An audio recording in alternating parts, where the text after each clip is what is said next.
Hey, Pete, it's been exactly 1 year, like literally 1 year that we recorded. I put the podcast that we did last time live on May, what was it?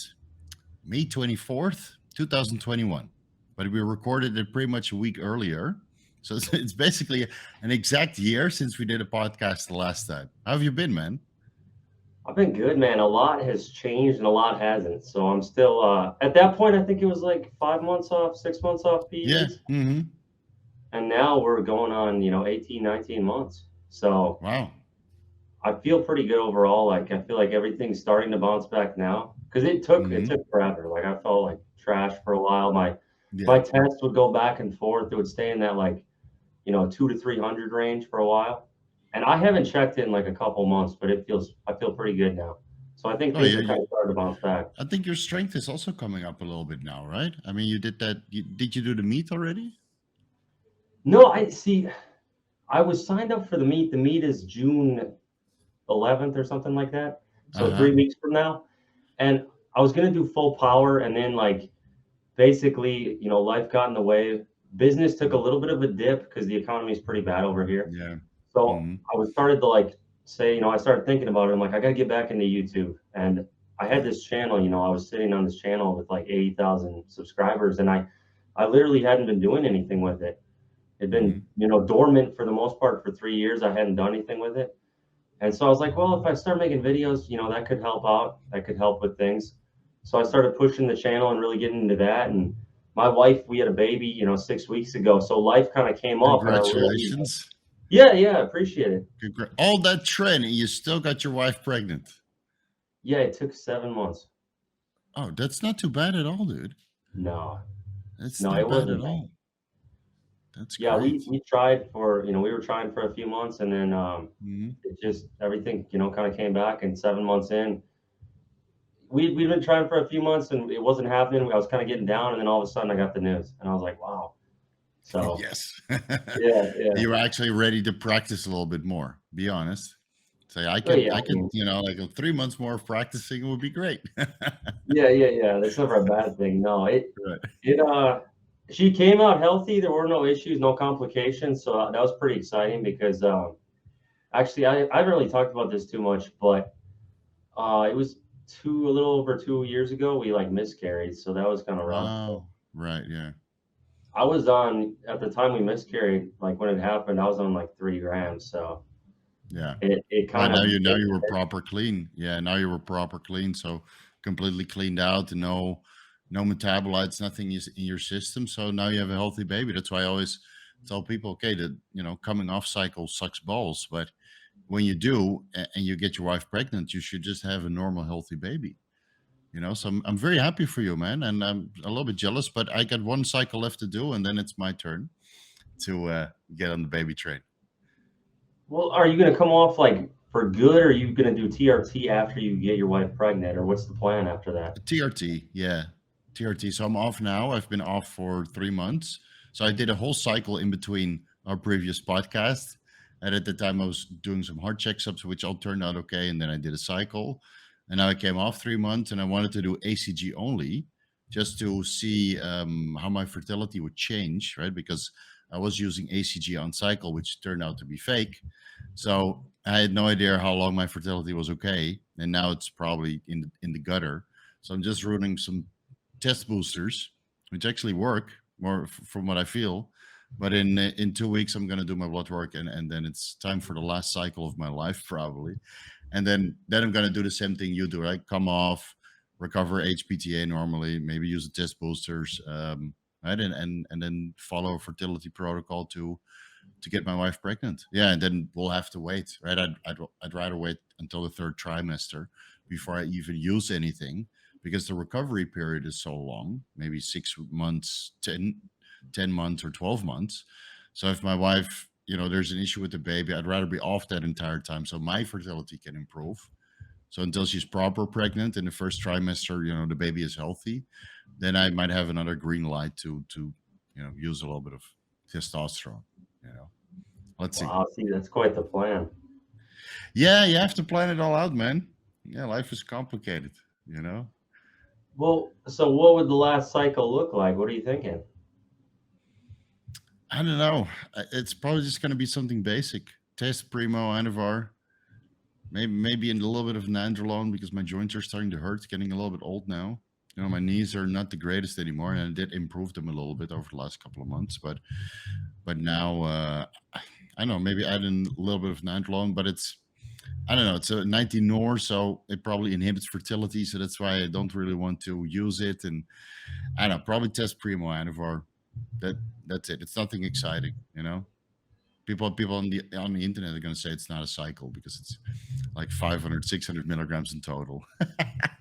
Well, I mean, that's what I would do now if I were to cycle. I probably won't. Like, I don't think I'll ever go on anything. I mean, maybe down the road, testosterone, HRT, but that would be Yeah. it. And if I were to like look back and if I could do it over again, I would primarily stick to those three compounds because Yeah. I have never run Primo, but Anavar is like my favorite steroid ever. The amazing strength gains, very little side effects. Like the main thing I even noticed on labs was that my HDL was obviously lower, and Right. but other than that, the liver enzymes were barely touched. My strength blew up. I felt amazing. I could run it longer. So I like if I had discovered Anavar earlier in my career, I wonder what could have been.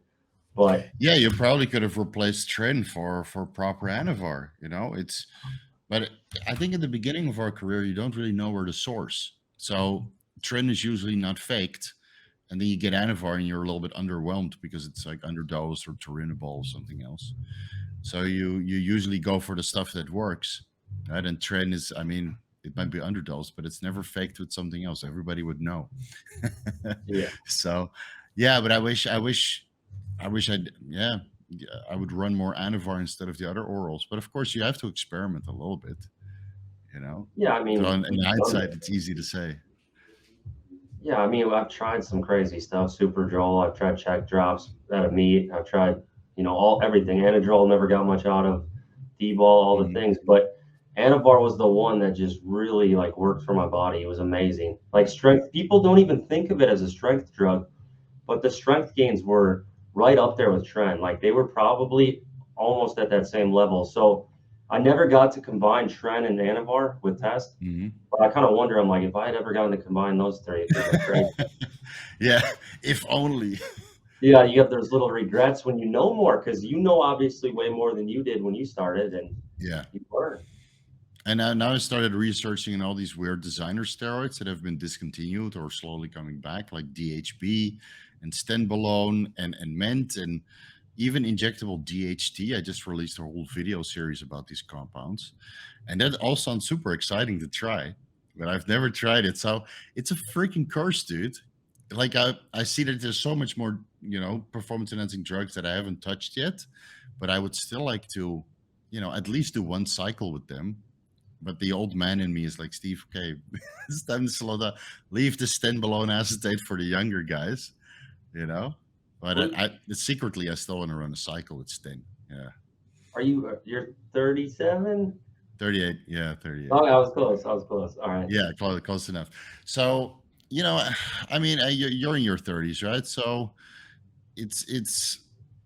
I think as you get older, you just kind of, you stick with what works, and the pushing it really really hard unless you're competing, I think it's kind of done and over with, even though people do want you to stay freaky and super strong, and they would like to see your pimples pop when you're doing heavy deadlifts. They want to see that stuff, but for myself, in the back of my head, I'm like, is it worth the risk, nowadays? Yeah, and that's why, So like, even today, I was thinking, I'm like, I want to be more all around athletic and healthy. And, mhm. people do want to see the freakish lifts, the 900-pound deadlifts, and they still, throwing the bar down and getting angry. But, I'm 30, I'm going to be 31 in a few months. And, Mhm. having a baby now and all this and being married, it just changes how you think and your mortality. Like, I've seen friends of mine, pass away and like the industry, the bodybuilding deaths and all that. And it's just, how can you not feel that to a degree? Like we didn't I mean, see the this last happening years ago. Yeah, now it yeah is. not and the last year has been crazy with with the current situation that we're in. And of course, after this comment, the comment section is going to go wild about vaxes. Um, so sorry, guys, let it all out in the comment Yeah. section. You know, not everybody that passed was vaxxed, but it is a troublesome time that we live in, and now you got to be extra careful. So I just did my calcium score 2 weeks ago or 3 weeks ago, and then I got a phone call. I didn't make a video about it. I didn't get a chance. So I did my calcium score, right? Last year I did an MRI on my heart. So my calcium score luckily was zero. I got that phone call. I'm like, oh fuck! I was so happy because the last thing you want is a blood clot right now. You know, that's the last thing you want. And I'm very happy to hear that my calcium score is zero because at least in my coronary artery, there's no risk for now. Now, of course, you know, the bodybuilder, the abusive bodybuilder in the back of my head is like, calcium score zero, you can go back on Tren. Green light. It's insane, dude. I got a phone call from the doctor. I was out there with Aaron. We went shopping. My friend who just moved over from China, and I got the phone call from the doctor. And he's like, "Oh, I'm surprised, but your calcium score is zero." So I was super happy. And then I already started fantasizing. But wait a minute, I did all this crazy shit and stupid experiments, and my liver is healthy. My kidneys are healthy. And my heart is perfectly healthy, proven with an MRI and a calcium score with contrast. So I had a Maybe the next calcium cycle score. can be a little bit bigger. Yeah, you start thinking like I have the green light now because everything checks out. I totally get that. And Yeah. the calcium score thing I did 3 or 4 years ago. I think it was hmm 3 years ago, and that was it was a 2. So I had a Okay. little bit. I had A a little little bit. bit, yeah. Which you can actually reverse if you go on a decent dose of vitamin K supplements. You just make sure that your blood acidity stays reasonably good. Then the body can actually take the calcium out of the deposits. Of course, it depends on how bad the calcium deposits are. Like if it turns into full blown stenosis and it's right completely calcified within, right, it's scar tissue. Then it might not be able to go. But like the calcium is just an early indication that you know the artery is closing. But a score of 2, that could, I believe, that could even be just calcium passing through the artery at that point. Okay. You Yeah, know. I am on vitamin K2 now, hmm MK4 and MK7. And then obviously does it help too like having, your LDL down in that in, the 70 range on a statin or so? Because I take rosuvastatin 10 milligrams twice a week. Uh-huh. Yeah, and you take the ezetimibe also. I have not been on the ezetimibe lately. Okay. Which when I ran ezetimibe every day and then rosuvastatin once a week, I got it to Right. 70. And now I'm doing twice a week rosuvastatin only, 10 milligrams. And I haven't hmm seen what that is yet, but I think I'm obviously going to be down there and no side effects. Like I don't feel anything. So as Yeah, you long as don't I have any keep that, muscle soreness. No muscle no, soreness. No reduction of strength. Besides coming no. off steroids, obviously. I you feel know. perfect if I keep Okay. the rosuvastatin dose to like twice a week, I'm good. I think I could maybe even do 3 days. Every day I'd probably start feeling a little bit, but so far, like it's rosuvastatin is Crestor. I feel great on it, and I'm just trying to keep that Okay. LDL down because my LDL naturally sits at 120 if I Yeah. don't use any aid. Right. Always Yeah, 120. and of course, people that follow a carnivore diet are going to say that LDL, you know, it doesn't matter how high it is as long as your inflammation is down. But again, there's no long-term data. There's long-term data on keeping your LDL favorable. And of course, if you have a history of performance-enhancing drugs, then it's probably better to lean towards that direction than something new that hasn't really stood the test of time. You know. Yeah, but the old caveman, yeah, but they didn't live that long. Also, they didn't live long. They lived until my age, you know, maybe less, maybe your age, and then they were done. So it's yeah, you got to make the best decisions with the information we have right now. And so technically, I could do another cycle, and you can probably do another cycle too. But you know, is the interest really there? You know, I don't know. I'm I still undecided. And who knows? Maybe at 45, when I have a kid, I'd like to do a cycle of mint and sten and whatever because I already had my child, and then I don't have to care about fertility. You know? is that meant? Is that like Trestolone? Yeah, Tristalone. Yeah, so it was Oh, designed as a male dude, contraceptive. Steve, I got a crazy story about that because I got some Trestolone from this guy. He used to be like, here, Uh, just try this out, and it was Trestolone, and I read about it. So I read about it online because I was like, what the heck is this? And I read all the stuff about how it like kills your fertility and like it's super Yeah. strong, stronger than Tren and all this kind of stuff. So I was too scared to take it. I was like, I know my limitations at this point. I'm not going to try this. This is, playing with fire. And Right. I gave it to a buddy of mine. I just gave him like all the stuff I was too scared to take, right? Like Hmm. I had this other thing too that was like a pro hormone and SARM. It was 3 pro hormones and 3 SARMs in one. Like some crazy Oh. guy came up with this. Yeah, it was at the Arnold Expo, the Arnold Fitness Expo. This guy like flagged me down within a booth. He's like, Pete, you got to try this my Sarman and pro hormone combo. It's like 6 in 1. So he gives me this, and this along with the Trestolone, I was like, this is too sketchy. I can't do this. I'm Yeah, gonna yeah, die. yeah. So I Yeah. give it to my buddy. He takes the Trestolone. He thinks it's like a SARM. He has no clue what it is. He's like taking it, and this guy's ran like 700 milligrams of Tren a week for extended periods, and he's fine. But he takes the Trestolone. He thinks it's a SARM. He's like, dude, I can't sleep at all. I feel like I'm dying. Like I feel the worst I've ever How felt much? in my life. How much did he take per day? We don't even know. He just took. I just gave it to him, and he would just take it, and because he was like that. He didn't like look into things. He just was like, yeah, sure, I'll take it. Well, the more the merrier. And he Yeah. said he felt like death on it. Like, and he took massive amounts of Tren without too Uh-huh. many issues. But Trestolone, that's what really got him. He's like, I can't even handle this stuff. It's so strong. Most of these compounds, like what we know nowadays, like Trenbolone, Trestolone, DHB, those three compounds are best at lower dosages.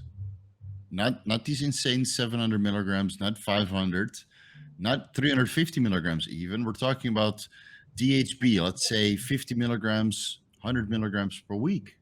And Trenbolone, same, 150 milligrams per week. You know what the pros did in the 90s. They got 2 or 3 parabolane amps, and the net Trenbolone that it would take was like 100 milligrams to 150 milligrams, and that would be too much.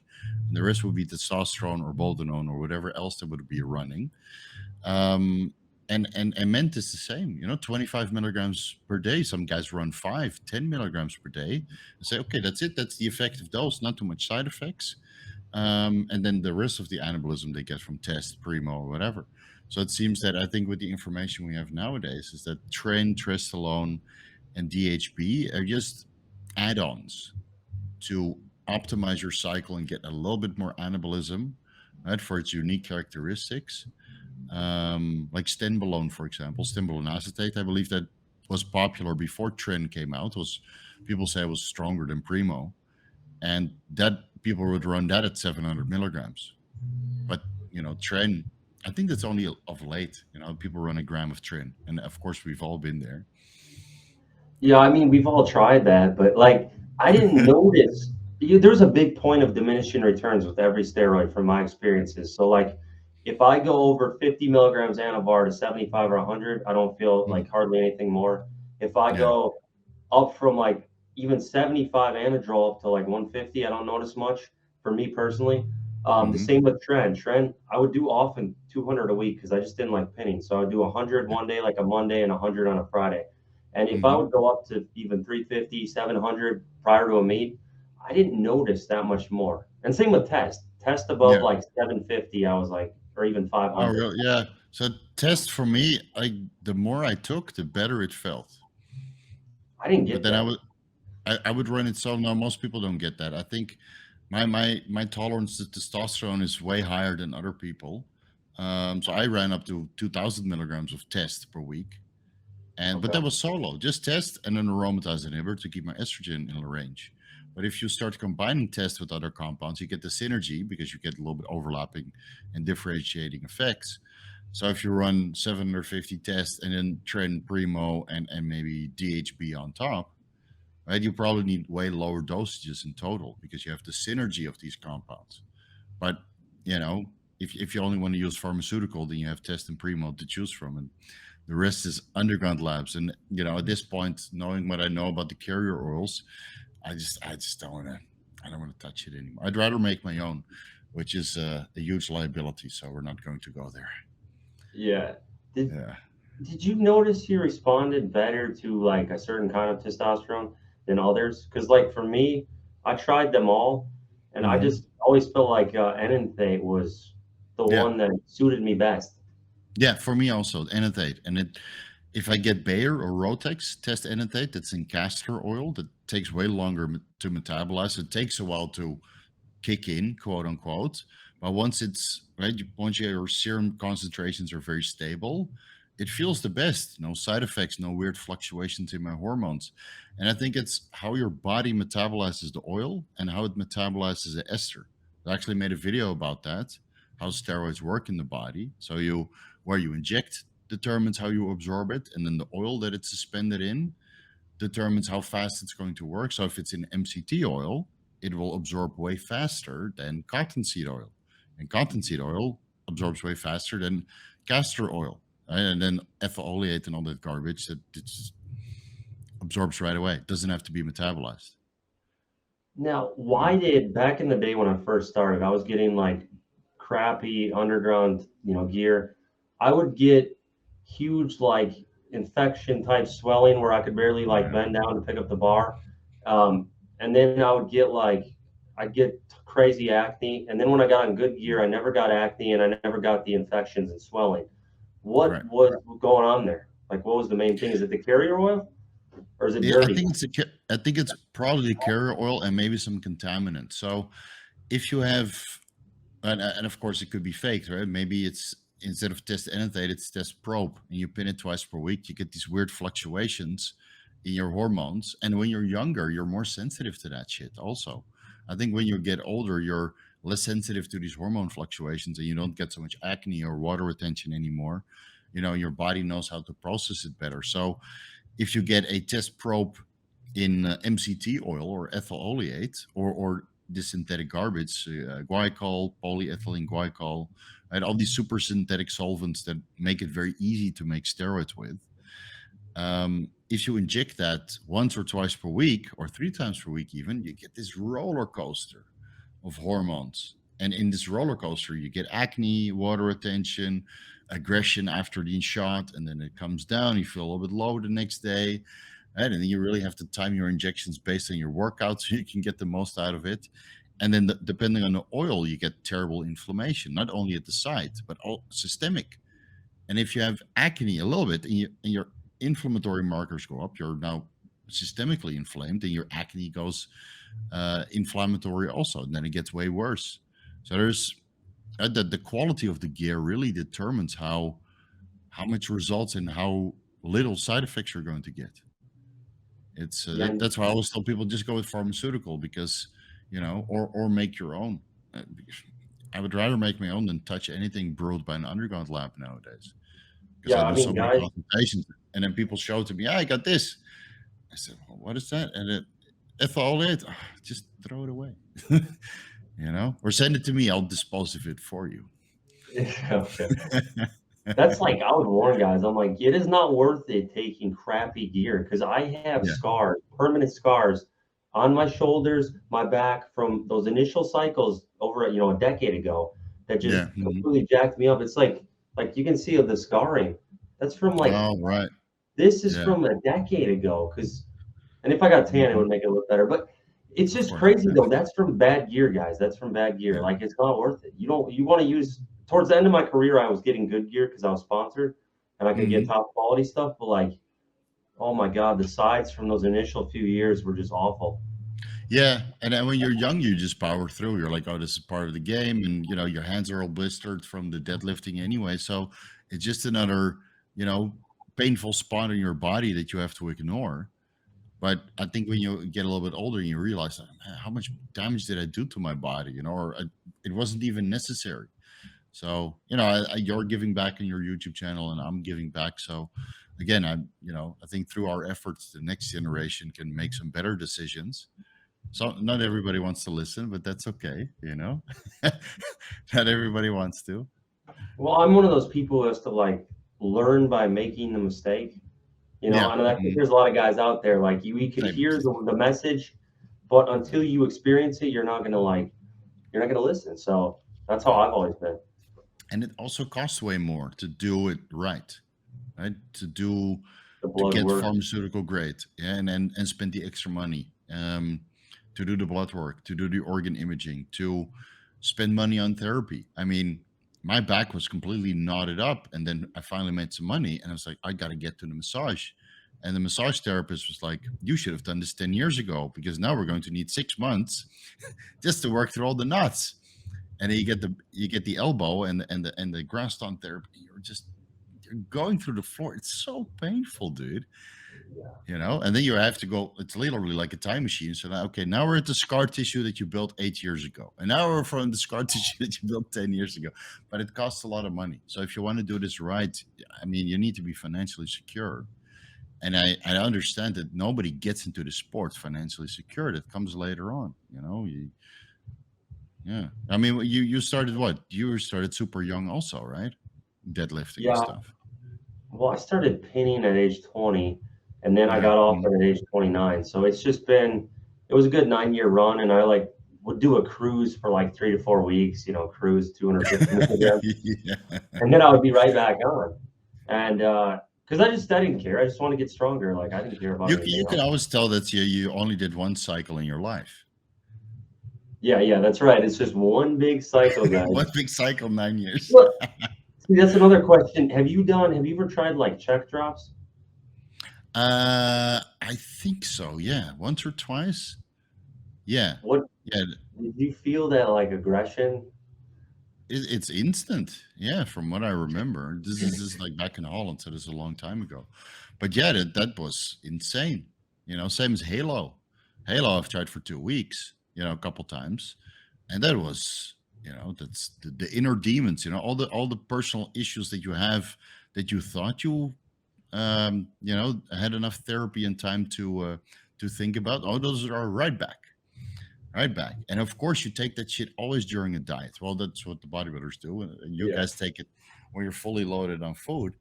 But for me, you go absolutely mental.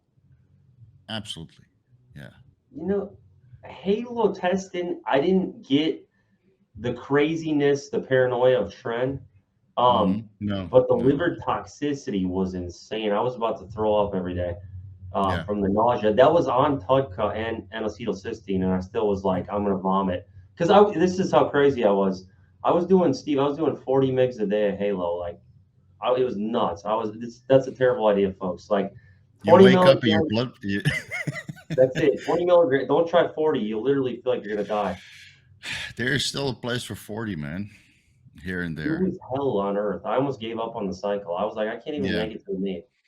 Like for bodybuilders, for the end, the last 2 weeks leading into a show, you do like 20 milligrams Halo, maybe 25, 30, depending on how big you are, and 20 to 30 milligrams Superdrol.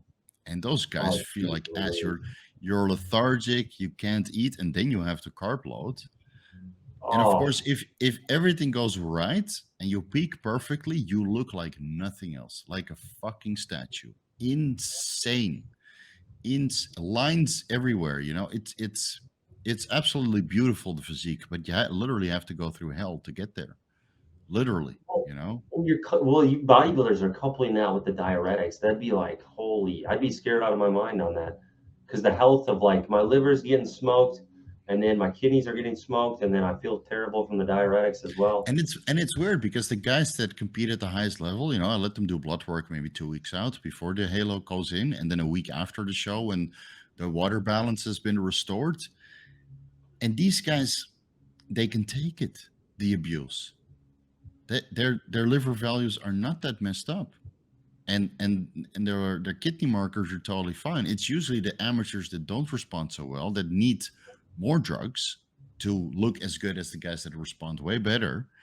But they also are poor responders to the drugs in the sense of health. So there's a huge discrepancy between guys that respond well and they don't get so unhealthy, or at least judging by the people that I've coached, that are really phenomenal genetics. And then the amateurs that really want to push it, and they're not afraid to take 40 milligrams of Halo and 40 milligrams of Superdrol, and then 25 milligrams of Anadrol with each meal, right? They're like, fuck it, I'm going to go all in. They do their blood work, it's shit before this protocol, and then it's absolute trash after the protocol. But they place top 3, so they want to do another show like 4 weeks later. It's so tough, dude. Yeah. So for me, like, my liver enzymes would be to the moon.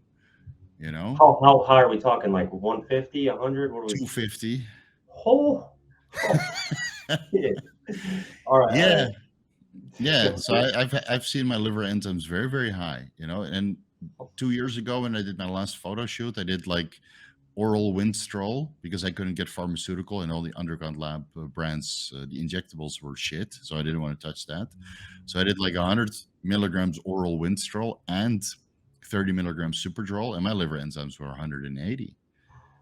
Yeah, oh, okay. yeah, That's yeah. definitely like, what about, so have you seen bodybuilders' blood work like after or during the show? Like, have you seen them when they're in that cutting period on diuretics? Because I wonder how bad does the potassium level go? Like, how high does it get if they're in like a water No, cut? I've never seen blood work during the contest prep, but I have seen blood work of clients that competed in drug tested federations, and we needed to figure out how their electrolytes would change on various diuretics. So we would check their urine and serum electrolytes. So that's the sodium and the potassium, the calcium, magnesium, right? We would check all of that.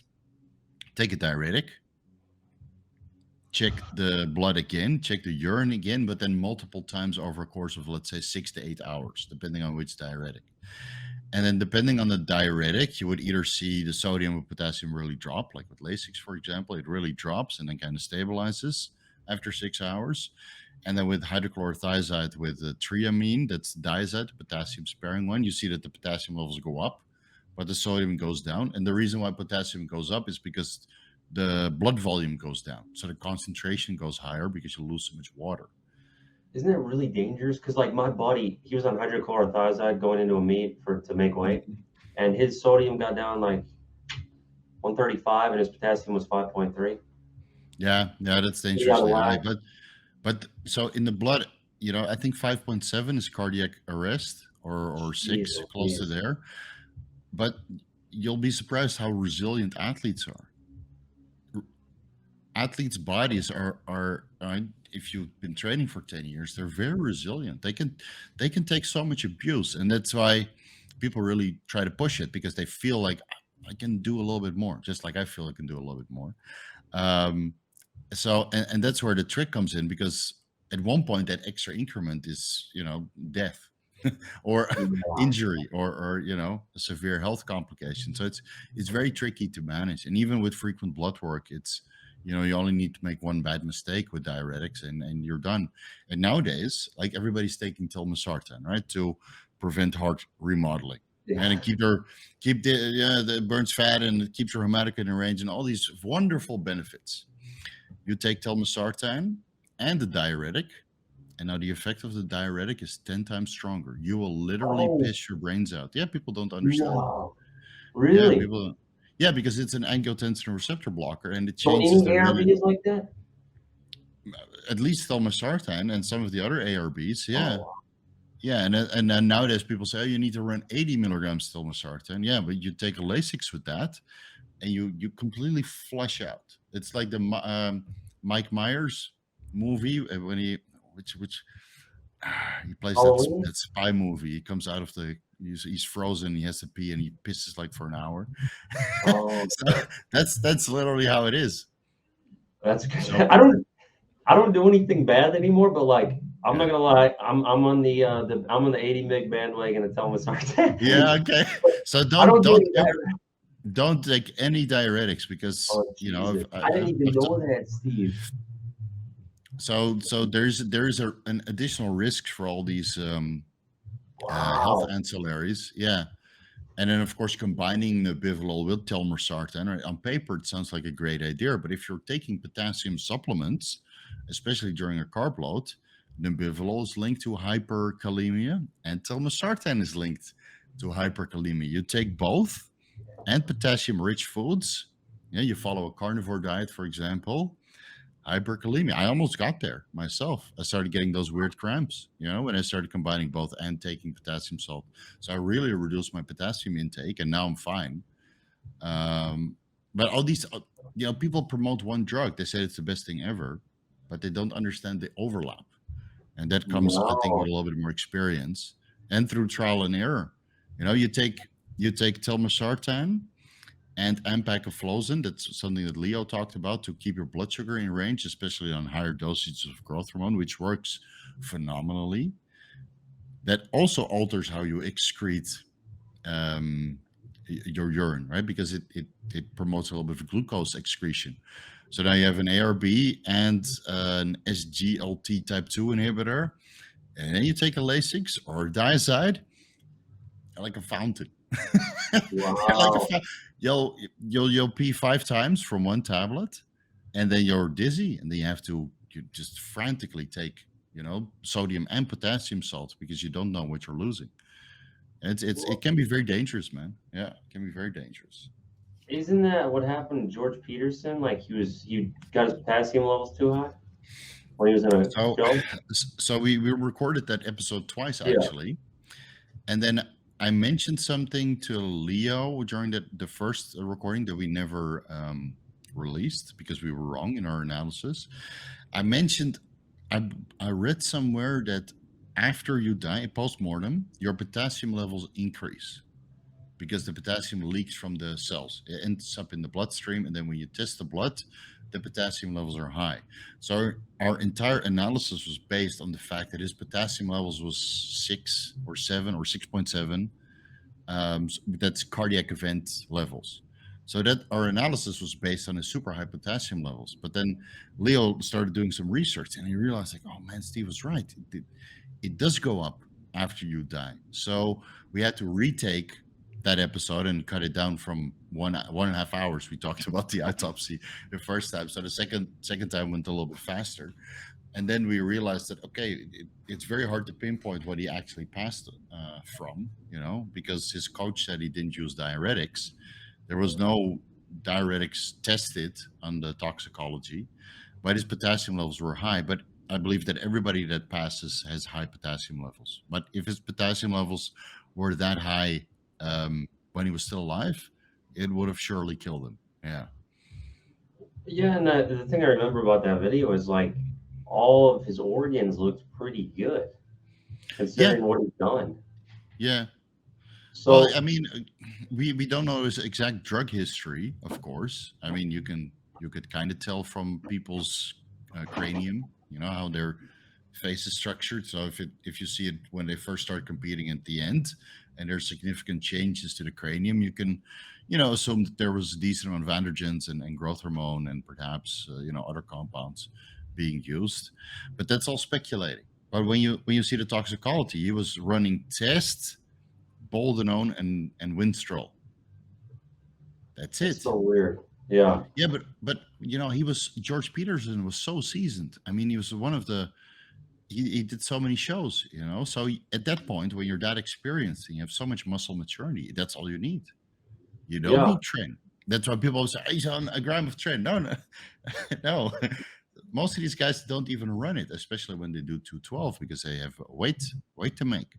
And Tren just puts too much weight on you. All he needs to do is be hard, and the muscle maturity was already there because he's competing for such a long time.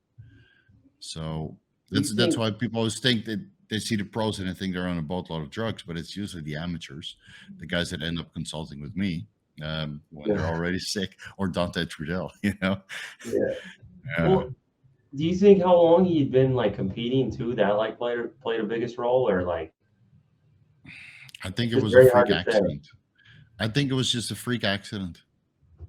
Maybe mistiming of something, or maybe an epilepsy attack while that could happen also. I'm not exactly sure if they checked for that, but there's so many things that can go wrong during a prep because it is very extreme. I'm honestly surprised that there are not more people dying. It's really But ramped up though. The last few years, it's ramped up like crazy. yeah, but I we like hear about it. We hear about it more now because we're all more connected through social media. Like I've been in Thailand for 15 years, and more than 15 Thai bodybuilders have died. Thai bodybuilders you've never heard about, and nobody else out of Thailand have heard about. But here we know, and it's the same in the States. The people die before the contest. Nobody hears about it because they're amateurs or they die during prep. I think nowadays we're just more connected, so we hear about it more. and then you see some sort of correlation. But it is alarming the last 2 years that there's been a lot of heart attacks. Yeah, that is alarming. You know, Yeah. take it away in the comment section, please. Yeah, that's your cue. No, Yeah, that's your cue. Go ahead, vaxxed. It's a vax. and I'm not going to share my opinion on that, but I feel a way It's too. risky. But It's I know risky. I try not. I obviously have my beliefs, but I don't get into them. But Yeah. one thing too. Like, here's a question. Seriously, why are the power lifters not dying? Is it just not? Is it not like? Has it not been going long enough? Like powerlifting hasn't been that big until the last 5 years, where we're not seeing the bodies. Because I look and I'm like, there's not really power lifters dying. Is that because they don't take insulin and GH? I think it's because you guys don't abuse the stimulants and the diuretics. Yeah, we don't take diuretic. I mean, I used hydrochlorothiazide to make weight a lot Yeah. of times the last week. 12 and a half mgs was what I would do dose wise. Oh yeah, so exciting. Yeah, it worked. I would lose 4 pounds a night, but we don't use powerlifters don't use insulin. Most powerlifters don't use GH because GH doesn't help strength. Stimulant wise, I mean, guys push caffeine and there's a lot of NSAIDs. Yeah. High doses of NSAIDs are very common. Oh, really? Okay. So that might be kidney toxic. Yeah, I think with the bodybuilders, you see that the most common cause of death is like kidney issues, but then it's prolonged, right? I mean, there's plenty of guys on YouTube now right now with kidney issues. They just don't talk about it or very little, or heart issues. And I think with the powerlifters, you would probably see the similar issues, but maybe because they don't push the stimulant so much, it will manifest later on. Like clenbuterol? Yeah, clenbuterol and ephedrine and Adderall. I mean, bodybuilders take a fuckload of stimulants just to stay functional the last couple of months for all of the diet. You know, when I was starting out on PEDs, I would take 80 micrograms clenbuterol. I would take 200 milligram caffeine pill, and then I would take like 3 scoops of Jack 3D with the dimethylamylamine. And yeah. I would do that. I would do that all before a deadlift session to get really amped up, and I didn't know how dangerous it was. I was like 21. I don't know. Yeah, you don't know. I that didn't carry on very long with clenbuterol, but that might make sense because clenbuterol is not used in powerlifting. Like nobody touches it. Yeah, I don't know. It's weird. You would expect more deaths though, because the strongmen and the powerlifters, they eat a lot of foods. Their blood pressure is generally higher. Their body weights are usually way bigger, heavier than the bodybuilders. So, I mean, maybe it's because the powerlifting community isn't as big. So let's say if there's like 10 million bodybuilders and 100 die, okay, you hear about it more than 1 million powerlifters and 10 die, which is the same ratio, Yeah, because powerlifting really in the last 5 years it's caught fire, but up until then it was underground, and there's a lot more like knowledge as far as what to take and how much. And back then we would take everything, whatever we could get our hands on, we would take. That's how the game was. Yeah. If you wanted to win the meets or be the best, it was like everyone knew the same. We were on the same page. It's like take everything you can get your hands on. That's how it was. Maybe you're on so much stuff that there's so much receptor competition that none of them bind. I feel like I didn't get, but what I should have. Maybe it's that. Yeah, I would assume that the stress on the heart and the kidneys is pretty comparable between the bodybuilders and the powerlifters. Yeah, I don't know, man. When was the last time a powerlifter died? Well, Chris Hickson died in December, but that was there's stuff I know that was not related to steroids. Okay. So that was one, and then, gosh, I'm trying to freaking think. I mean, there's been really have to go back. Well, like Louis Simmons died, but he was 72, kidney failure. Yeah, 72. Ernie France.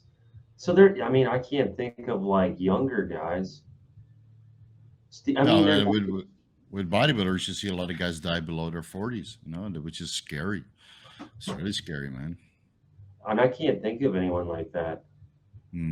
It's weird. I don't know. Like I know people do high doses, but I just haven't heard the same thing like as far as bodybuilding because like we've talked about it. Obviously, I was around Dallas McCarver all the time for Hmm. years, Yeah. and we were the same age. So and that guy was humongous. You know, I thought I don't know, just it hits close to home. So Yeah, of course. Yeah, yeah, yeah. And with the recent passing of Boston Lloyd, I mean, yeah, it's very sad. Also, yeah, man. It's I hope it gets a lot less. You know, I hope we can, that nobody passes. But I think it will probably never stop because there all are always people going to be there that want to be the best at all cost.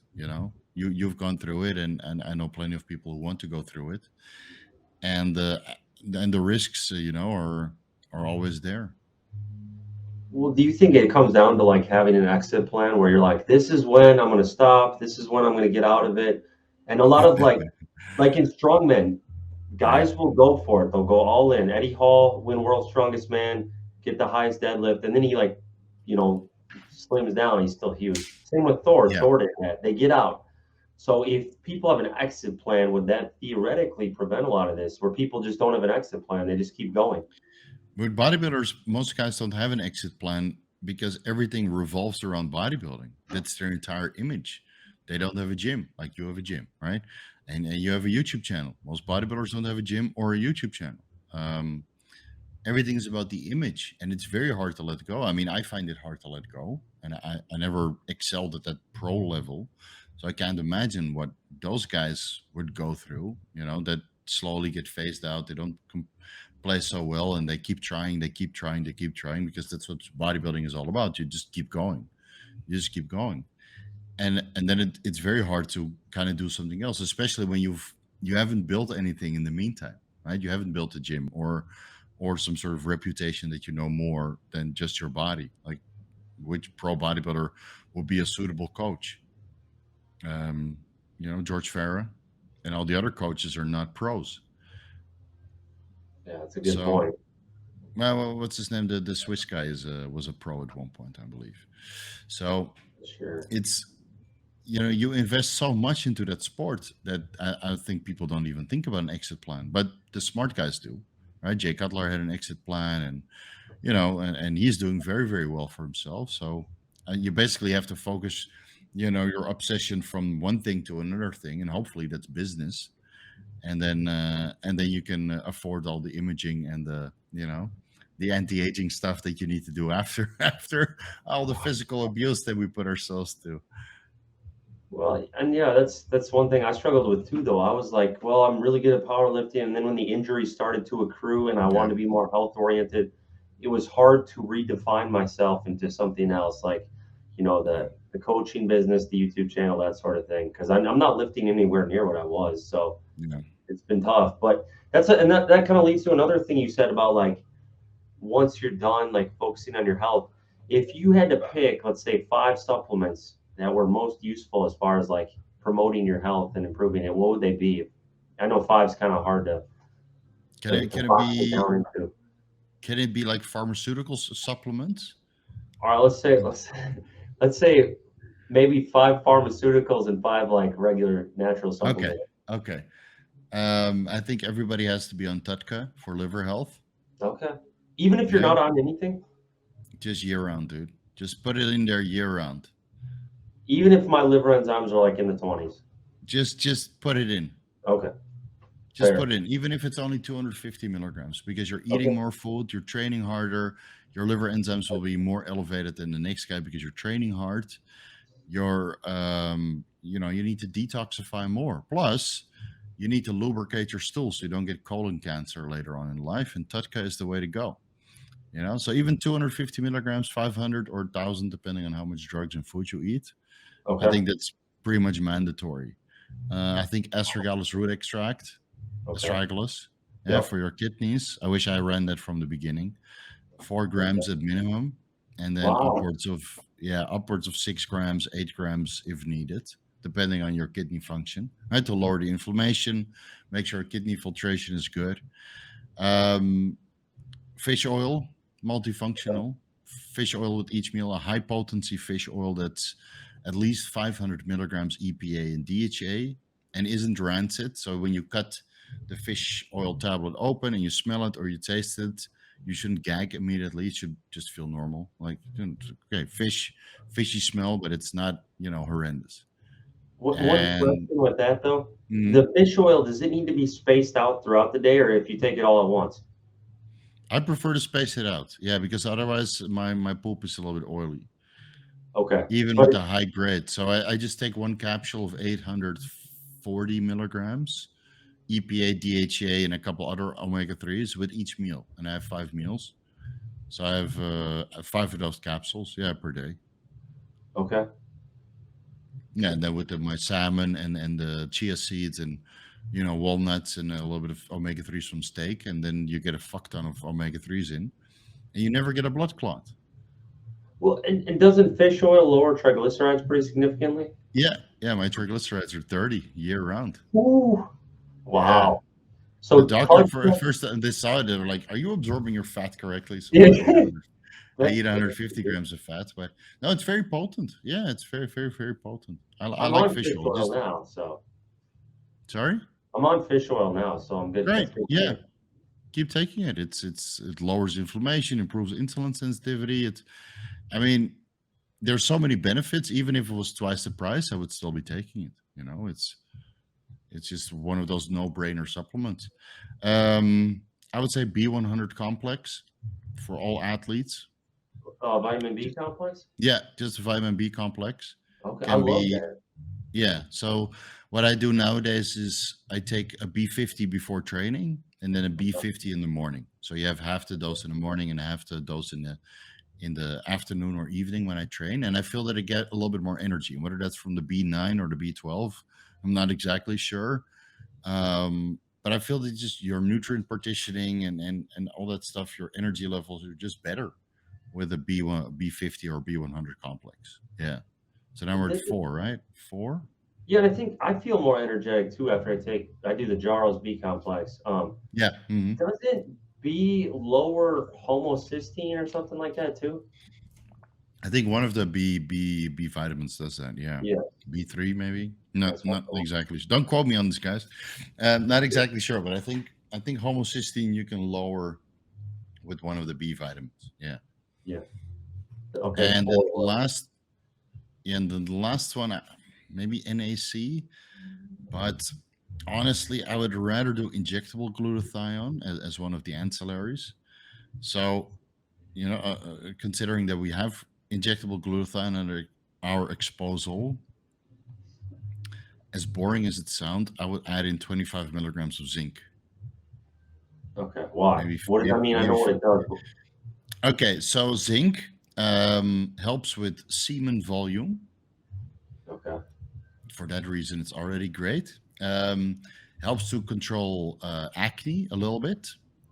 It acts as a aromatase inhibitor or reduces the aromatization of testosterone to estradiol. It plays a role in testosterone production. So when you take ACG, right, to sustain testicular function, zinc is beneficial. And zinc is a very important cofactor for androgen-mediated gene transcription. So when you're on cycle and you promote a lot of gene transcription from your DNA with steroids, you need a little bit of zinc with that. Okay. Now, most people get 25 to 35 milligrams of zinc from their diet.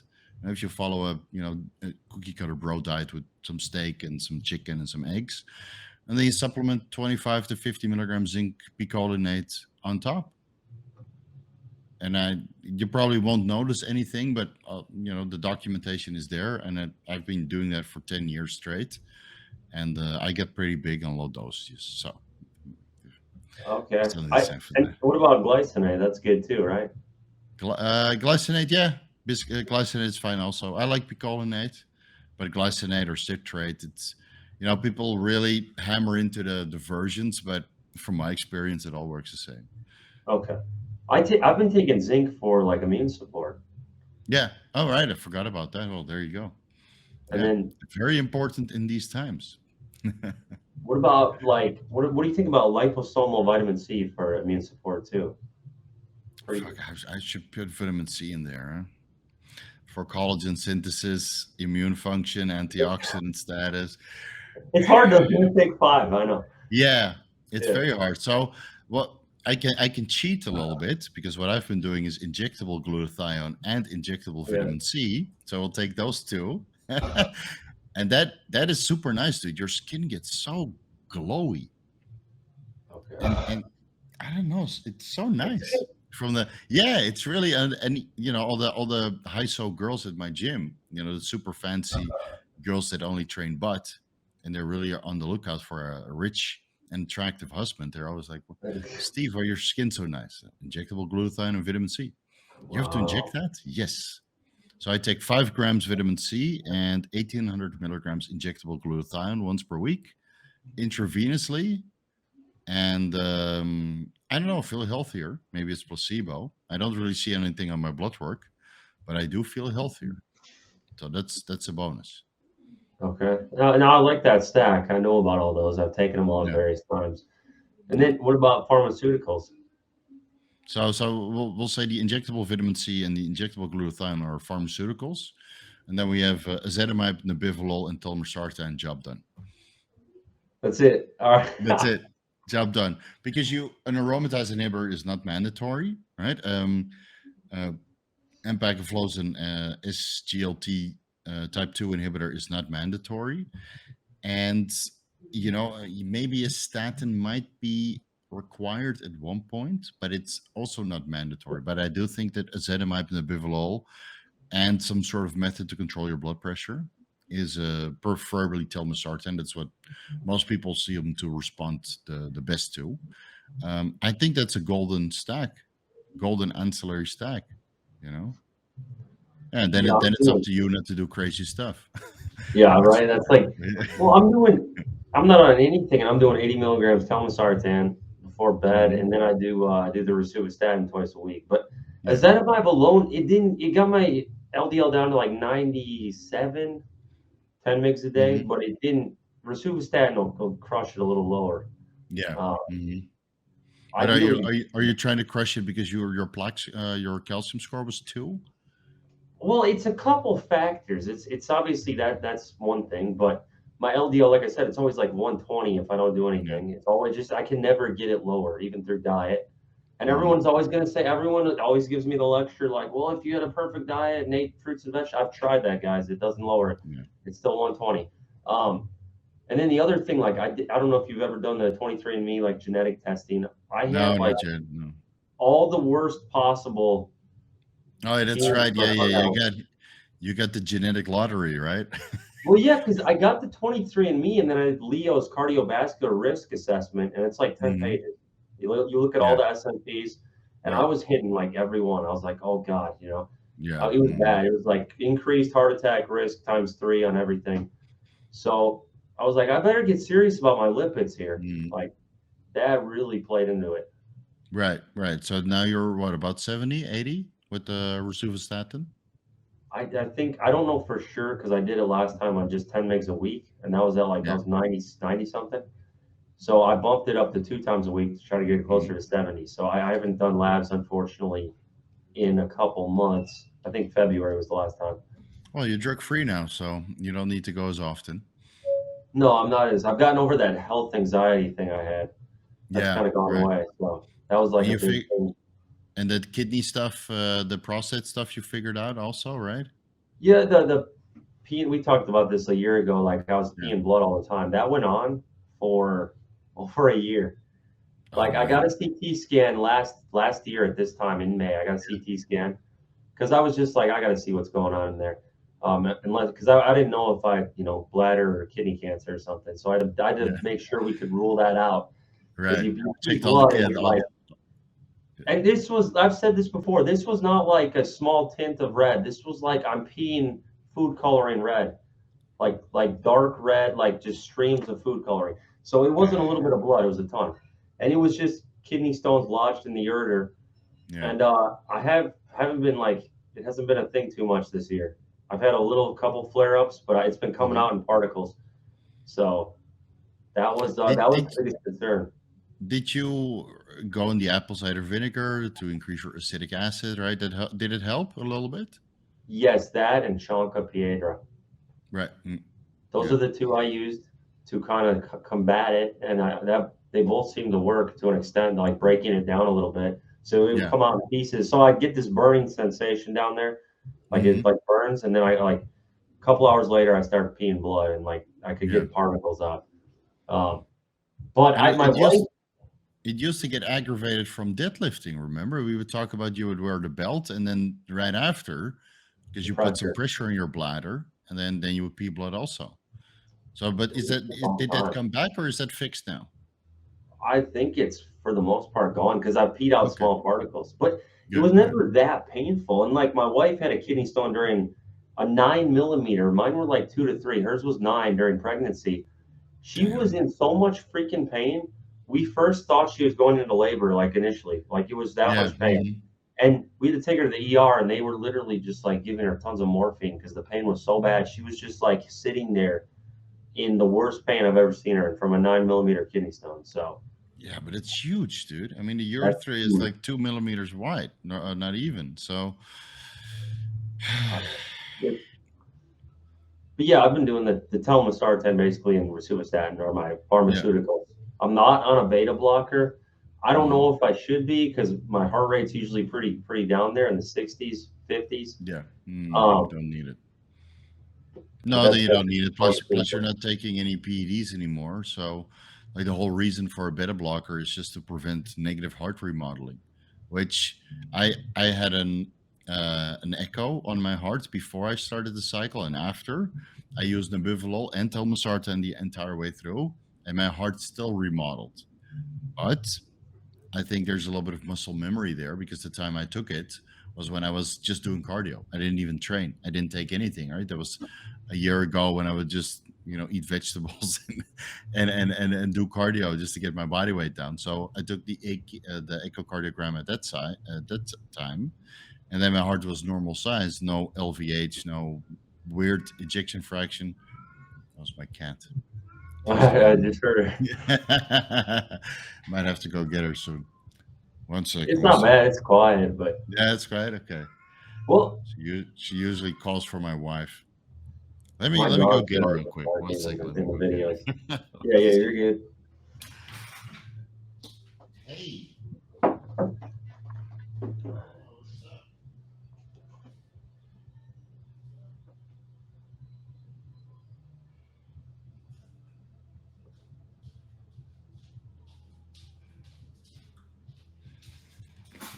I think she's a little sick, so she's calling for my wife, and she's already Okay. in bed. She's like, what do I do? Yeah, because Poor it's like cat. 1 a.m. there. Yeah, yeah. I stay awake till 4, so I have to Gosh, overlook the kingdom I for get sure. up at 4:30, so like get up, wake up. Uh huh. This is You do the different high ball five. game. You wake up, and I go to bed, and just Yeah, no, yeah, pretty much just different time zone. right. So where were we? What were we Well, talking about? the echocardiogram, I can Right. get one out of pocket for $725. You think it's worth Mhm. it? Good call. It's always good to know. That'll show like any enlargement. That'll show. Will that show like the actual ventricles if there's like Yeah, plaque so you can buildup see. or No, so the plaque buildup you don't see. What you okay, can see on an echo is basically the functioning of the valves and your ejection fraction and the overall size of the heart. Now you'll still okay, need to do an electrocardiogram to see the conductivity of the heart, so how the nerves fire the contraction. But that's like 1 minute. You lay there with all these electrodes on your chest and your arms and your legs, and then they'll assess if your heart is firing properly, and then after that you do the echo to see how the blood flow through the heart is and how the valves are closing, so you can see, most people have a little bit of valvular regurgitation where some of the blood goes back, and then of course they can determine how much volume your heart is when it's full and when it's contracted, and they'll take a percentage of that for the left ventricular ejection fraction, and that's all good to see, but most guys would have some sort of left ventricular hypertrophy, and then it's good to see if that it's inward or outwards, right? If it's inward, then the chamber gets smaller and you can pump less blood around. So there's all these little things that are important to check, especially if you've been juicing and training hard. with high blood pressure at certain times. Yeah, it will be worth it, And if the result comes back normal, then it's just like, okay, I'm good for the next 10 years, you know. Would you say that's the most beneficial, most important test to have done as far as like medical imaging or looking at your health? Is that the biggest one, would you say? I would say an MRI is better. That's for the blood flow through your heart, Oh, right? okay. They can also determine your ejection fraction and how your valves are functioning. If you do an MRI with contrast, they can see if there's any obstruction of blood flow to particular areas. So it literally contrasts how all of the blood is going through the heart. And it's a rush though, because they inject adenosine triphosphate and it makes you hyperventilate and all your veins just open up all over your body. So you literally feel like you're dying. Is that the dye that you're talking about? Is that part of it? No, so the dye is ganolidium, and the vasodilator is adenosine triphosphate. Your body produces that. It's just ATP. But if Okay. you inject that directly into the vein, yeah, you hyperventilate like crazy. So you're like, and you literally feel your whole body expand. Bodybuilders use this pre-contest to kind of fill out. Really? Yeah, but they Wow, do it dude. intramuscular, so you don't hyperventilate so bad. Yeah. Holy crap. All right, all right. Yeah. I know one guy I trained and he would inject ATP before Yeah. training. Yeah. He said it was amazing. It's the shit. All the other pre-workouts fail in comparison to 20 milligrams injectable ATP pre-workout. Wow. Yeah, he said it was amazing. Like it was the best. It's amazing. It's yeah, and it's bioidentical. So you might hyperventilate a little bit, but if you do it intramuscular and you time it right, PRs galore. I don't understand why nobody talks about Wow. this. I've Powerlifters yeah. don't know about that? Most people don't No. know about it, but in the amateur circuit at the World Championships, everybody's frantically at the hotel buffet. So you got some ATP left? Really? In bodybuilding? Oh yeah, yeah. Why? How come no one's ever talked about? I've never heard about this. Dude, nobody talks about plasma expanders like albumin IV drips or ATP vasodilators. Nobody talks about it because it works too good, but they don't want to talk Wow. about it. So you Yeah, have an overnight albumin drip. It's intravenous, and it's usually a bag of about a liter or 500 milliliters. And what it does after the carb loading process, you spill over a little bit. You get some subcutaneous water, so you've got all the glycogen and the electrolytes and everything else, the creatine locked in place in the skeletal muscle, but there's a little bit of water around it. Now you increase the albumin concentration of your blood, then the blood tries to dilute that by pulling fluid from the muscle, the extracellular space, so in between the muscle cells and the subcutaneous space. It pulls it into the bloodstream. Now, if you combine this with a diuretic, you're pulling water from all of the parts of the body that isn't full with glycogen. So that's skeletal muscle, the liver, the brain, etc., all the organs. You pull the water from everywhere else into the blood. You pee that out using a diuretic. After that, you use a vasodilator to blow up your veins again, perhaps with a little bit of insulin to fill you out even more. And now you have an Olympia level physique. Nobody wants to talk about this because it's very risky. It's very risky, obviously. So I'm Look at my leaving some face. I'm key, just I'm like, leaving some key things out. It's very risky, but this can, yeah, pharmacology galore. But listen, if you time it just right, the guys that walk out on stage, you just start pumping up. They have a whole body erection. That's literally what it feels like. That's how full you are. That feeling you would get in your penis, you have it everywhere. And they walk out on stage and they know they're on and they're like, oh my God, this is the best feeling ever. And then they start pausing, they're full with energy. They don't breathe hard. It's all there. It's timed perfectly. And then it's up to you as a coach not to fuck it up for finals. this all sounds so dangerous. It is, but it's also so exciting because there's a lot that can go wrong during the contest prep, by the athlete or the coach or circumstances. But if you time it just right, I mean, you that's art, literally. So you're literally putting art on stage, and that's why you see sometimes when the Olympia or the pro competitors walk out, they know that they're on. They timed everything perfectly, and then look phenomenal, dude. But it's very hard to, the bigger you get, the more harder it is to time. I feel that it was easier to coach guys that were around 100 kilos, 110 kilos on stage than the guys that were 120 kilos. Yeah, Wow. so that's Okay. that's 230, 250 pounds is doable, but anything over that, it's timing is very, very difficult. Yeah.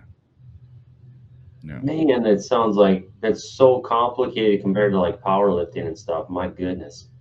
No wonder it's just a whole different ballgame of extremism. Backstage at the World Championships is interesting. It's interesting. What is everyone shooting up stuff? Different stuff? Yeah. Oh yeah. Yeah.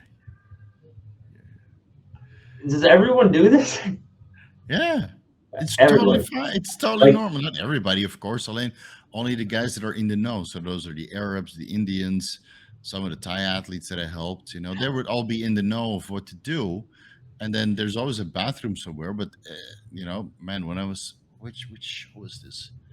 I was one World Championships, and it was just a clusterfuck of ampules, or it was an Asian Championships, I think. Like Team Iran, they brought like growth hormone and insulin and ATP and injectable magnesium and all kinds of shit with them. And their what? whole area where their team was just littered with ampules and vials and syringes and What yeah. the hell? What's injectable magnesium for? It's also a vasodilator. Yeah, Okay. yeah. It's Do they do this in the States? I think they do the albumin, yeah, the plasma expanders and the ATP. I mean, the ATP is commonly known. Most of the, or a lot of the amateurs do that. What about the top pros? They're all doing this? I would assume so. Yeah, I've had consultations with a few, and they admitted to it. But you know, who those might be? Of course, it's between me and the Yeah. patient. No, I would never ask you. I mean, I've never even heard about this. I thought Yeah. I've never heard about anybody except that one client of mine using ATP. Like, I didn't even know it was like this well-known thing that everyone does. It's not everybody, of course, like the people that know and get a good response, but it's very common on the amateur ranks because it's also not detectable. So a lot of the guys that are subject to drug testing like a month before they go to the World Championships, and then random drug testing on the day of the show, they don't want to risk it because they're basically a national hero.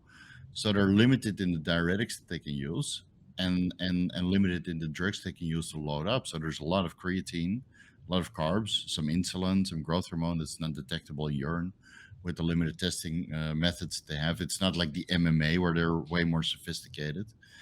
And then injectable ATP everywhere, you know? Damn, dude. Yeah, it's fun, What? man. Beating the drug test is so much fun. Oh, what would people take? Like, what would they do? Like that? Because here's how the drug testing works in powerlifting in the U.S. Mhm. and even IPF. IPF is the highest level. It's all metabolite testing. Yeah. Mm-hmm. So that's easy as hell to get around, isn't it? Like, Yeah. you take stuff to, like, what would get around that? Would Clomid show up? Clomiphene? What would show up? Basically everything that bodybuilders take and powerlifters would take shows up. But I made a video about this, the WIDA approved doping list. Yeah. And I listed like 25 compounds that are not on the doping list. Like the tonka leaf and that kind of stuff? Yeah, no, that's just over the counter. Okay, what are you That's over the talking? counter. There's so many drugs that are not listed on there. So Like, you're telling me you could take ATP, pass the drug test. mhm, Insulin, you can pass the drug test. yeah, GH, you can pass the drug test. yeah. Oh my God. But it also depends on how hard they're testing. So for the Olympics, for example, or international sports, the testing is way more scrutinous, and it depends on which labs they send it to. So we had one time, I think the Hong Kong, no, the Macau Asian Championships, and they sent the samples in to the Beijing testing center in China, and then a lot of people failed because the testing equipment was way more scrutinous because it was developed for the Beijing Olympics in 2008. So it really depends on which lab it gets sent to and how much of a good equipment they have, and if they're on par with the testing standard. And that's why when you go to the WADA accredited labs, there's like 20 of them all over the world, and there's always one or two that are not up to par with the testing parameters. Thailand, Well, for example, they didn't have testing for 2 years because the lab here was not up to standard, or other stuff. Well, I'm not going to go there. But WADA is what tests in powerlifting, and they just do the Mhm. metabolites. So, what other strength supplements would you take? Would clomiphene show up? Clomiphene is on the list. Yeah, that will show Okay. up. Yeah, How long is that in your system? I think it's like 4 weeks, 5 Okay. weeks. Yeah, I'd have to check my So notes. And again, those 18, notes are based on, they're valid for 2 years ago because I haven't done a prep since. So so they might could be take outdated. ATP, insulin, GH for strength. What else? Yeah, yeah, you could do an IV testosterone overnight, or you get a recombinant LH and FSH to increase and make sure that it's not urine purified. So that's recombinant LH and FSH. You administer that before bed, so it metabolizes in case there's a random doping test. Of course, That the would show bodybuilders up. don't do this, but That wouldn't show up. LH and FSH. no, because it's a bioidentical compound. Your LH and FSH levels would still be elevated. Yeah, they would be elevated, but it's not detectable in urine. ACG is detectable in urine. So if you get urine purified HMG, human menopausal gonadotropin with LH and FSH, but that's urine purified, then there might be some ACG in there. So people fail for ACG when in reality they took HMG. But there is recombinant LH and FSH out there. It's difficult to source, but it is available. I loved And HMG. It was great. HMG yeah, was it was phenomenal. for fertility. Is great. I felt Yeah, so good on it. I but you felt so also good. have to know what they're going to test for, because they don't test for everything. Right? The more they test for, the more expensive it is going to go. So certain labs will only test for steroids, and other labs will test for steroids and the diuretics. But it's What about impossible to know. if you took a base like a test base? Hmm. How would that show up? Yeah, you skew the ratio between testosterone and epitestosterone, and with what is it called? Radioisotopic carbon. Probably butcher that. You can determine what the source of the testosterone is, because exogenous testosterone has a little bit different molecular structure in the carbon atoms compared to naturally produced testosterone. So you would be able to detect it. Of course, if you want, you could always homebrew testosterone, epitestosterone in the correct ratio, because a urine sample doesn't give you the serum concentrations. So I'm sure there's a home brewer out there, because epitestosterone is also available if you search hard enough, that makes test and epitestosterone in a single injection in the correct ratio, allowing you to pass the drug test. It's how far you want to go. Now, bodybuilders are not smart enough to do this. Well, that's why I see some of these like IPF powerlifters lifting crazy numbers, and everyone's always like assumes they're not natural and they're just like getting around the test. But I'm like, isn't it so freaking complicated to do that most of them wouldn't even know where to start? No, if you know the detection time and how to speed up the detection time or the clearance time, then it is doable. And you'll still be Okay. way stronger, because the anabolic processes are still initiated, right? That's why it takes a while. Even if you take test suspension before you're really full and strong, it will take 2 or 3 weeks of continuously taking test suspension. So that means if you stop test suspension a week before the show, all the processes that test suspension starts would still be active a week But later, but then, the suspension is completely metabolized. so if you took the suspension a week before the competition, you'd check out. You You'd be pass, yeah, cool. 3 to 4 days. So you could take the test. Let's say test base or test suspension. Hmm. What about trend base? No, so those metabolites, they're detectable for way longer. Trend They're base, detectable for for months. but test isn't. No, test isn't. No, so You can take the detection test. time is 3 days. So let's say you're competing Saturday. You take the test on Tuesday. Hmm. You're good to go. Yeah, assuming your kidney function is 100%, right? You still need to go by kidney function, because with worse kidney function, it means that the metabolites stay in your body longer because you don't have accurate or proper filtration in your kidneys. So let's, to put it safe, you do 5 days, right? Unless you do a 24-hour urine collection test with inulin clearance to determine if you're filtering properly. Yeah, you could take it 4 days before the contest and still get all the benefits without the And post-injection pain. so if you're, let's say you're a natural athlete, Yeah, and you're yeah, like, natural on the day of the show. yeah, that's what I mean. So let's say you're trying to get around the drug testing. I'm not doing that. I'm literally just freaking curious. I'm probably giving people ideas, but it's all good because I feel like people Oh, are this has been going on for ages, man. It's so nothing new. you're doing a drug tested competition. You inject your suspension Tuesday. You still reap the benefits by Saturday. You could have injected it all the way up till that point. Like you Yeah, could be taking it for weeks, reap the benefits, come off Tuesday, you're clear on Saturday. yeah. Damn. And you could even, if you want, you could use other stuff during the meantime, like insulin and growth hormone.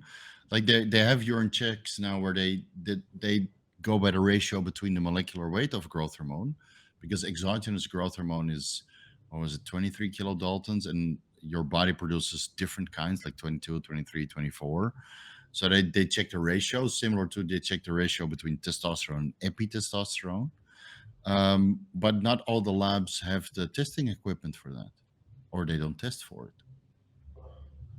And so GH and insulin wouldn't help that much with strength, but the test suspension obviously would.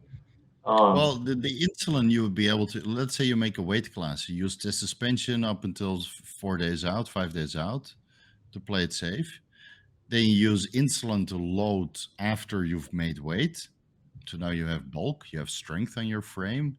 And the growth hormone, yeah, I'm not really exactly sure if that would be applicable for a strength sport, but for a bodybuilding loading protocol 2 or 3 days before the show, administering multiple shots of growth hormone will give you an athletic appearance like none other.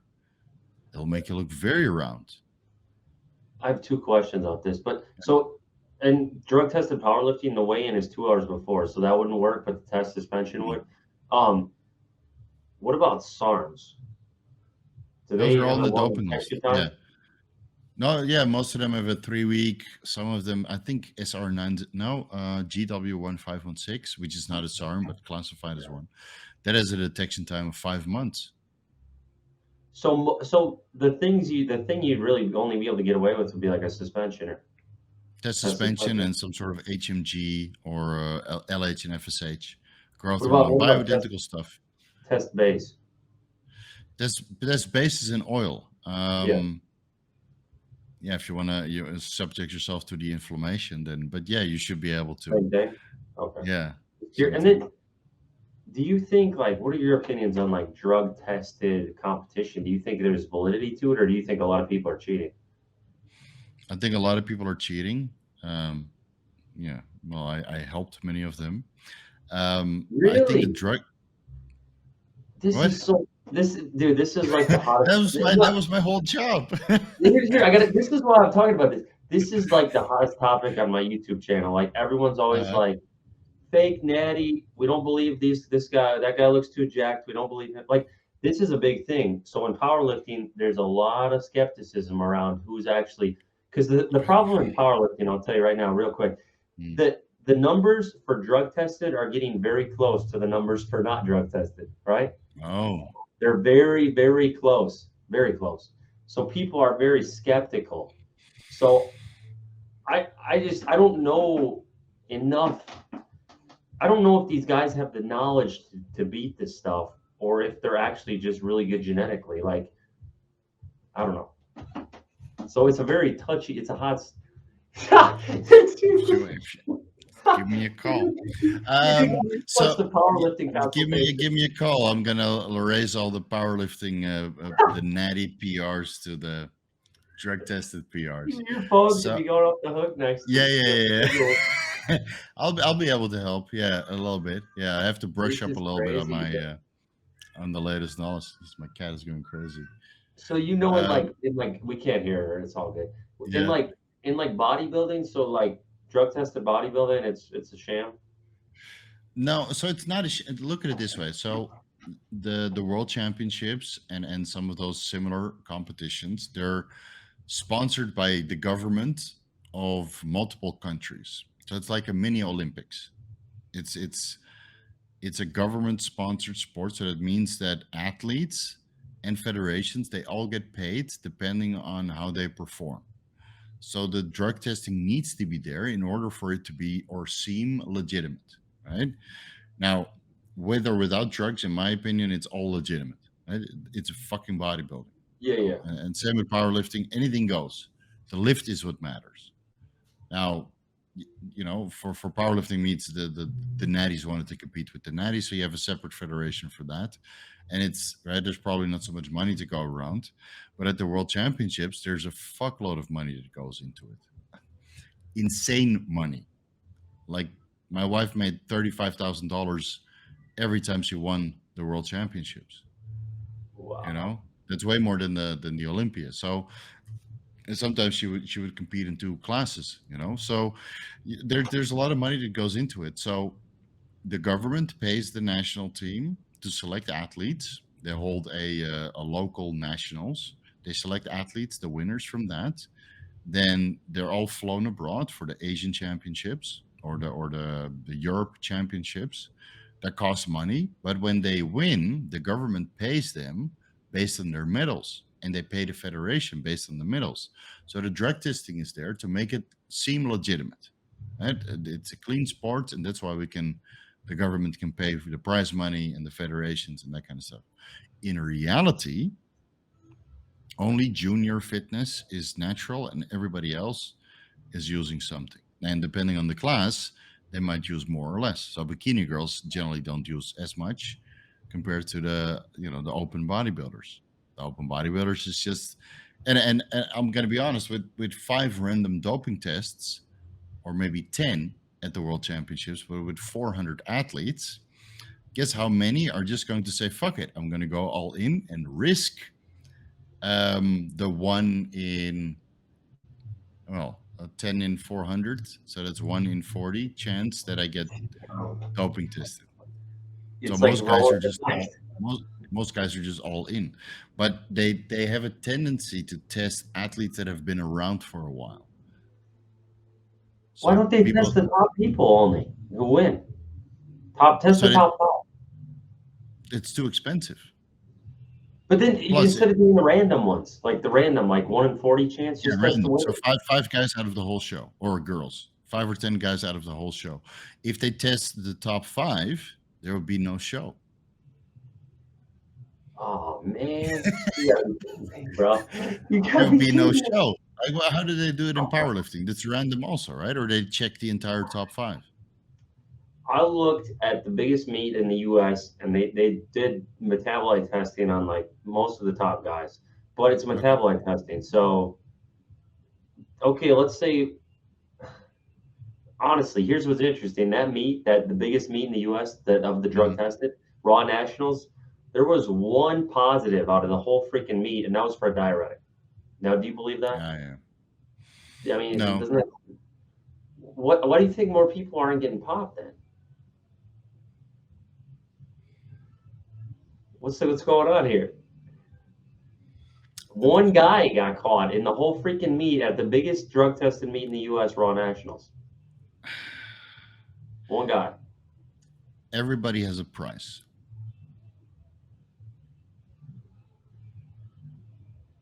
Everybody has a price, man.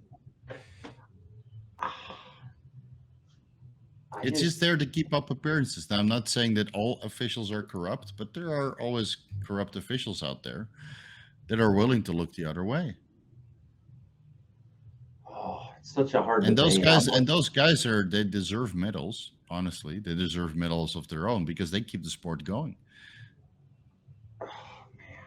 Here's my thing. I'm like, how many of these guys who are lifting these really good numbers Mhm. are actually natural?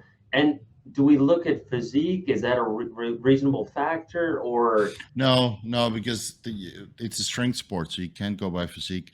Like, listen, you can assume that nobody's natural, but there can be guys out there that are natural and haven't taken anything ever, and just keep breaking records because they're built for that stuff. That's their destiny. And there are guys out there that absolutely found their calling in the form of powerlifting. They're natural. They have the best body and the best tendons and the best diet and the best programming, and everything is optimized, and they can beat drugged up guys, which do everything right, but they don't have the genetics. So I do believe that there's phenomenal drug-free athletes out there. Um, but in a drug tested show, I don't assume that everybody's drug free, and I don't assume that everybody's on drugs. Where that ratio is, it's probably more towards the drug side. really? Whoa, whoa, whoa! So you say like a big drug tested I'm talking about competition? bodybuilding here, guys, not about Okay. powerlifting. I have no idea That's, how it goes in everyone wants to powerlifting. know about powerlifting from my side of things. Yeah. Yeah, I haven't consulted with that many powerlifters about drug testing, yeah, it's more I've done a mid. few, but Well, they'll not start that coming in many. now. But no, I just, Yeah, they'll um, start going. Yeah, yeah, yeah. always available. I just want to know. But like, here, how do this is something the people in this sector struggle with. Like, Did I break your heart? how do we know? How is there a way for us to be able to know better, or like we want people want hope. They want to know this guy's really natty. His numbers are clean. How would we know? When tests come out for particular compounds, so you can go through all the doping cases in sports, and then you go back to 2004. Ostarine was first. Was it 2014? I don't know. It was 1 year. People started getting popped for Ostarine, which is a SARM, and then other SARMs started coming on the list. And then you saw some supposedly drug-free bodybuilders retire around 2004, 2005, when these drugs, when people started getting popped. So there was a test for it. But these drugs have been around forever. And it's the same with pro hormones. There were a lot of supposedly natty bodybuilders, drug-free, drug tested showed muscle mania, etc. Right? All the polygraphed or urine sampled, and then the pro hormones were getting tested for. They had a test for it, so people were getting popped, and then they retired. So when you see one of these athletes retire on a year that particular compounds are being able to test for, that's probably a clear giveaway.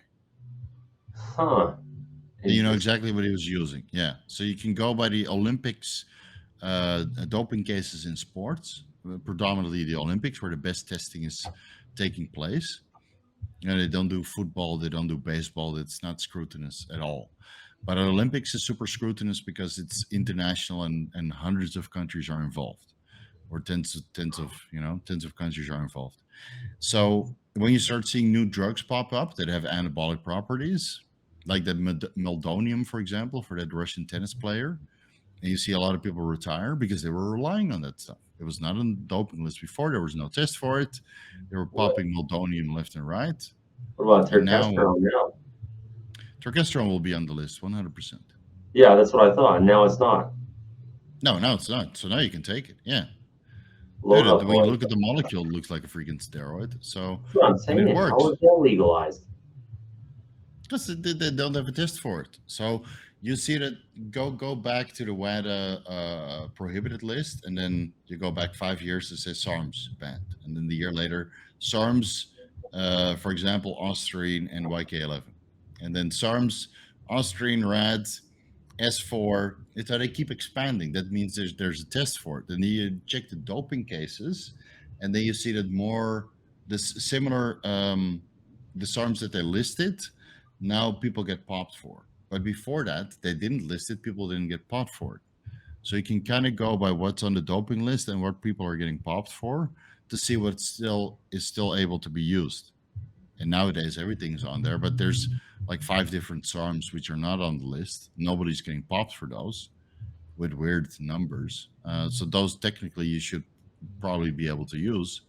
And if you're unsure, You can actually do a doping test through a hospital, which will send in your sample to the local WADA accredited lab for a fee, and they'll send it anonymous. So you can just have your urine sample tested, or at least here that's the case. You just test your urine sample anonymously through the hospital. They have, doctor-patient confidentiality. They'll send it in. You pay the fee through the hospital, pay a little service fee, and then they'll test it for you, and then you get the results back. So you do that 5 days before the competition just to make sure that you're clean. Otherwise, you don't go. Otherwise, you don't go. Man, I just don't know what to believe anymore. It's like trying to, it's like when you hear Santa Claus isn't real. I just don't know who I can believe in. Celebrate the athlete for his accomplishment, and whatever happened leading up to that accomplishment, that's up to them, dude. Because that doesn't fucking matter. It's like whether they use drugs or not. I mean, there's so many different things you can incorporate to improve your physicality. You know, trust me, I've exploited so many of them. I just know these guys get disappointed when they see somebody deadlifting 800 pounds and then they're not natty and they say they're natty. I don't know. It's supernatural regardless if they use drugs. It's fucking insane. I mean, lifting 700 pounds, 800 or 1,000, it's superhuman. You know, people are cool if you admit like you're on drugs and doing it. It's the people who are like pulling 800 pounds and saying they're natural. People have a problem with. Yeah, but look at it in their perspective. Maybe they don't want to go through the legal liabilities. You know, maybe for legal purposes they have to say that they're natural. Maybe they're still trying to make career. Maybe they're still in school. Maybe their parents are against it. You know, you can't expect somebody to say, "Hey, look at me! I pulled this 800-pound deadlift and I used Tren base to do it. Come arrest me. Don't hire me on my job application." If they compete drug tested, though, they don't say anything. They're just competing drug tested. Yeah. That's people. The people are like they think it's not possible. 800 deadlift with drug tested. I think it's possible. Is everybody that pulled an 800-pound deadlift in a drug tested show drug free? No. What percentage wouldn't be? That's hard to say. I would have to really dive into it, but you know. We need Steve to do a series, natty or not powerlifting. All the powerlifters. Yeah, I think it's so uninteresting. I think this natty or not stuff is so uninteresting. Like, I think everybody. I think all the drugs are out there, and honestly, I get excited if you beat the system. You know, I think it's an accomplishment by itself. You pulled a lift; it was phenomenal, and you tested drug free. I would say good on you, dude. You know, and then it comes down to the morality. It's not, of course, it's not. Let's say if you're the only guy that's like sauce to the gills, but you beat the drug test, that's not cool. Right? All the other guys, you beat everybody else. You had a clear advantage. But if 50% of the competition are drugged, or in the case of the world championships, the very large majority, then it's just part of the accomplishment. You won the show and you beat the drug test. Good on you. And then the rest of the guys placed second, third, or fifth, and maybe the fifth place guys failed the drug test also, so he's completely out of the show. And he failed in his goal. Could you like super hydrate so your piss like is good? You piss clear and then like no, these testing equipments are super accurate nowadays, and they test for diuretics also. What you can do, but what is also on the doping test, there is a medication that prevents you from peeing. It's a medication that inhibits urine release overnight for people that pee too much. What's that medication called? But I think it's also on the doping list. But you're telling me really test suspension, test base wouldn't show up? No, if you time it right. No, if you time it right. Then the test suspension is... No, the test suspension is not bioidentical, but that test suspension would have cleared. And then the little amount of testosterone that you have left and the epitestosterone that you have left would show up in the correct ratio. Because that's another method how they test for drug use. Yeah. So the metabolites would be out of your system completely. Yeah. Gosh dang it, dude. This is crazy. I wonder how many people are doing this. Many people are doing this. I know in bodybuilding, but I wonder in powerlifting. I want to believe. Probably. You want to believe, huh? Yeah. I want to believe in these guys. I want to root for them. I want to be like, yeah, you're natural. Like, I want to believe. You remember when you were in class and then somebody stole the eraser of the teacher, and the teacher would lose their mind. Who stole my eraser this time? And the first kid that stood up said, I didn't do it. That was the guy that stole the eraser. So I always say, when I see somebody preaching that they're natural over and over and over again, that's the guy that's on drugs. Are you telling me that Liver King is not natural? that guy's my favorite because he's like, it's so obvious that he's like, no, guys, it's hard work. My legs are small. That's why I'm natural. You can tell. It's painful to watch, honestly. I know. Okay, that's funny. But so we could take that as an example. Like that guy blew up on social media, and there's plenty of guys that believe him. So it's crazy though. For the small amount of skeptics out there that know better, there's millions of people that fall for it.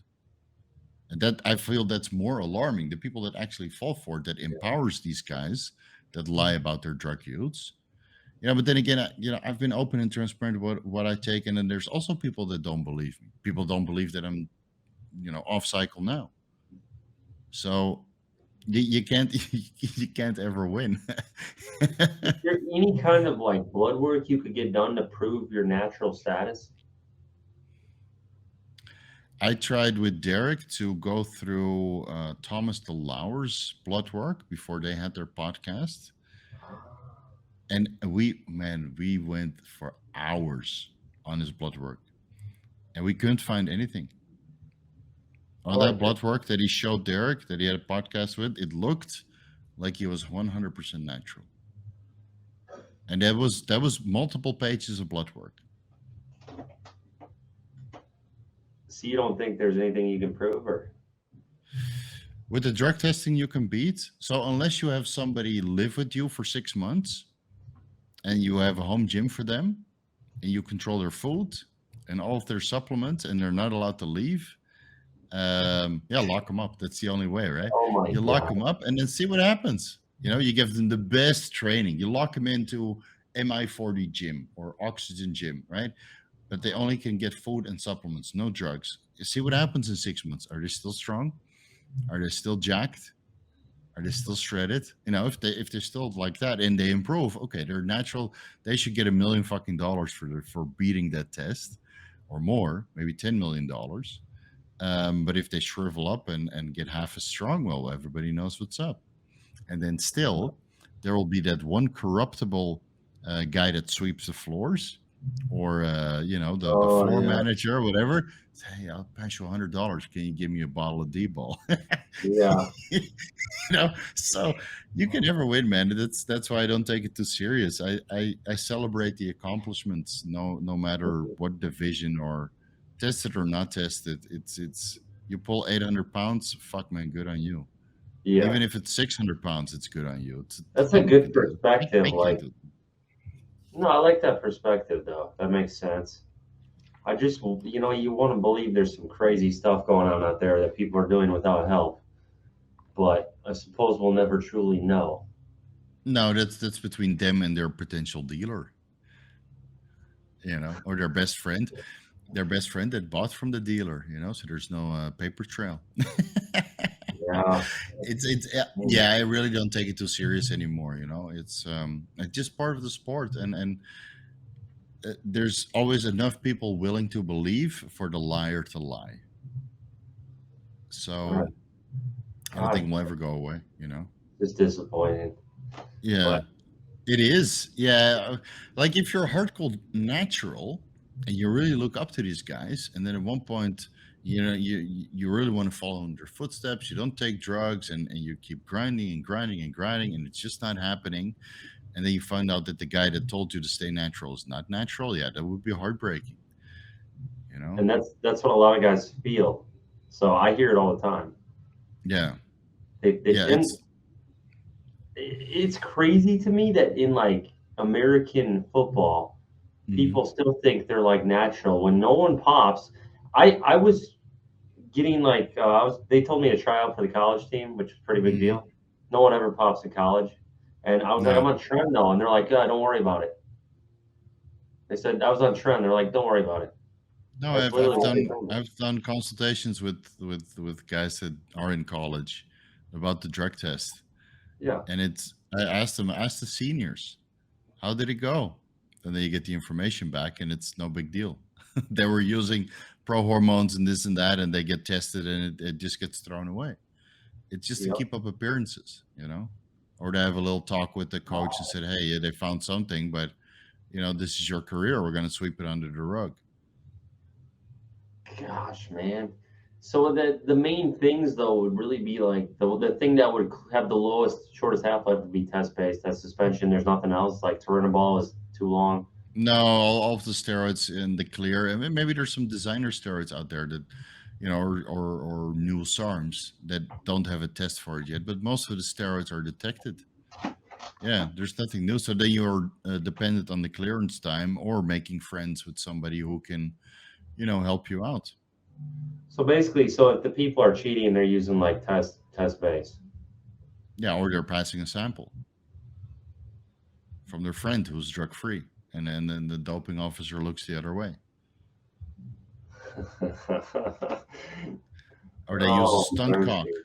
You stunt cock with a little sachet that you put in your butthole, and then it looks like a What? penis, but it's not your penis, and then you squeeze your butt, and urine comes out. What the hell? All right, this is crazy, dude. All right, all How right. far do you want to take it, man? I mean, No, I there's just in some sports there's like hundreds of thousands of dollars on the line. well, there's So no money on the line in powerlifting. It's just no, interesting. Okay. no. No, So find out which liquor your doping officer likes, and then, like I so, said, guys, everybody's a prize. the website is vigoroussteve.com, I believe. No, Figuresteve.com, yeah. the consult. But Oh, I'm better in peaking for bodybuilder shows than for powerlifting. Yeah, we just got you a lot of business, for yeah. all right, It's all natural right. It's all right. powerlifting. When you pulling your phone up. No, um, no, it's interesting. All right, no, we beat that like a dead horse. I was just curious because there's a lot to go there. I got Oh, a question. there's a lot. Yeah. Go ahead. Go ahead. This is a different topic, but like we've talked about it a little bit. My LP little a, lipoprotein little a, is like through the freaking roof. I've tested it Uh-huh. twice, months apart, 240, 243. Wow. What in the hell can I do? Is there anything Ezetimibe. like I did a Zetamide on the first one, it was 240. I was like, geez. But did you take ezetimibe after that and tested your LP little a? I was taking it prior to the first test where I hit 240. The second test I hit Mm-hmm. 243 without it. It was like the Oh, exact so same. exogenous testosterone lowers How LP low little would a. that take it though if it was at 240? I think when I took exogenous, well, mine was like 28, I think, off cycle without ezetimibe and test. And then with test and ezetimibe, I got it down to like 12 or 8. Mine would still be probably terrible. Yeah. How does So, is there anything like because I saw this literature that mhm. was presented that basically LP little a repairs the arteries when they're damaged or something like that. Wasn't that what it does? That's its purpose in our bodies. It like I think binds to LP little a the is a mutation of of the LDL. little, yeah, of the LDL. Not It's like exactly sure LDL now. with a fishtail, but what is its purpose in our body? What I swear the literature was like if you have damage to the arteries, Hmm. it patches them, but it also like kills you essentially. Could be. Not exactly sure. What I did found in some literature about LP little a, like it is reactive, this little tail. And if you have inflammation in the arteries or you're deficient in vitamin C, so that means Yep. the collagen donor right? Vitamin C is a collagen donor. So Yeah. if the collagen and the antioxidant status of your endothelium is not sufficient, then this little LP-A tail of the LDL molecule can get stuck. And Yep. that's an early start of plaque buildup. That's what I So read. So you yeah, have to have the vitamin C to prevent this, correct? That's why the yeah. vitamin So C is so important. vitamin C is protective is an antioxidant in the endothelium, same as estradiol. It's also an antioxidant in the endothelium, so don't crush your estradiol too much. And then, keeping your inflammation down is always key. And the plaque buildup is highly multifactorial. So I think even if your arteries are in good condition, no inflammation, decent amount of vitamin C, decent concentration of estradiol, I don't see a reason why your arteries would be subject to having this LP-A get stuck. Again, I'm just going by what I've read, and I'm surely no cardiologist, so yeah, take it Well, with a grain of salt. LP, it's not well known at all. No one talks about it. No one tests for it. Doctors don't even talk about it. So it's one of those things that's so obscure right now. And Yeah. there's no medication for it right now. Like PCSK9 inhibitors, but No, that's they don't. no, yeah, I've Yeah, heard that only lowers it 25%. yeah, PCSK9. 25. Yeah, and plus they're very, very difficult to find. Exactly. So there's Yeah. nothing to like fix this. I kind of, this is what I've wondered, which I think you were saying, like, even if Mhm. you have a high level like I do, my level is sky high. 240 is absurdly Mhm. high. I don't know. Have you seen higher than that before? No, I think that's the highest that I've seen. Yeah, so Okay, I want to win congrats. that prize. I The don't want highest to win. deadlifts and the highest God, LP-A. it's all. I was freaking out when I saw that. I thought it was a glitch. I got to test it again. It was the same. Um, but Yeah, but basically, if you have listen, the high listen, level, listen. no, go ahead. You have individual markers that could be off, and that will never affect your health. Like I've had my creatinine super high for years, and I would do my not super high, like 1.5, 1.7, 1.9. And then every time I would do an ultrasound of my kidneys and 24-hour urine collection test, I just did one recently, and it all comes back beautifully perfect and no issues. I just have genetically high creatinine. And maybe it's because I do a ketogenic diet or I take creatinine supplements because I train way too much and too intense. And I have a lot of turnover there. Um, Maybe in your case you have high LP-A, but it's not deleterious to your health. It's just your genetic makeup. And I so just read how it's like the biggest heart attack risk out there. That makes me very concerned. And I have all these genetics for heart attack risk. yeah. Yeah, but the data is always multifactorial, right? I mean, you have high LP-A and then the cofactor is smoking. We have high LP-A and the cofactor is drinking for a heart attack. So there's always a little bit more going on. Or the Um, cofactor is Tren. No, I don't do that no, anymore. train, yeah, train, Yeah, but yeah. So I try to just get it worry down. about it. I just worry because I'm like, am I doing everything I can to prevent this from like, because like you said, Hmm. if you have vitamin C and you don't have, and you have the collagen synthesis of the arteries to strengthen them and prevent sclerosis, Yeah, wouldn't that be the best way to prevent it from yeah. doing its thing? And then I also heard lysine. I heard lysine can bind to it, make it inactive. I heard lysine Potentially. can bind to the LP little a particles and Mhm. essentially make it neutralized. Yeah, so you basically inactivate it from both sides from preventing plaque buildup. You have vitamin C, adequate estradiol, low inflammation, and then you take a little bit of lysine supplement to bind up the little a and prevent it from getting stuck. Do that for a decade. Oh, it's freezing. Yeah, we're good. We're good. We're good now. Yeah, we're good. Okay. So I was saying, you stay on top of your vitamin C intake, you keep your estradiol sufficient, a low inflammatory state, eating good food and staying away from the shitty carrier oils and smoking and drinking and all that stuff. And then you take a little bit of lysine to inactivate the lipoprotein little a. And then you do that over a decade, because plaque buildup doesn't happen overnight. And then you do another CT scan, see if you get to 3 or maybe 2 or 1 or less. Okay. The plaque doesn't build up that fast. And if you're already on top of your inflammation and all the other things that you can do preventatively, I personally, I wouldn't worry too much about LP little a when your LDL levels are already that low, which also contribute to plaque buildup. Does the calcium score have to be pretty high for a heart attack to happen? Like Meadows was like 28, wasn't he? But his was more of a embolism, wasn't it? Yeah, and an embolism. Yeah, Which unfortunately. is a So clot in a clot it's a clot in the from. coronary artery. Oh, Yeah, I and don't. maybe it was Well, a little bit frozen, yeah. damaged, or right. You have like the artery can get, how do you say this? Bulging. Yep. That's how the embolism forms. So there's a lot of things that can go wrong that doesn't have to necessarily do with plaque buildup. So the two You know? ways it would happen would be plaque buildup and like the embolism type clotting, like from like high blood pressure and then Yeah. thick blood, high hematocrit type. That would cause the. Yeah, and exercising too strenuously, or being in a high inflammatory state from a vax or a synthetic carrier oil.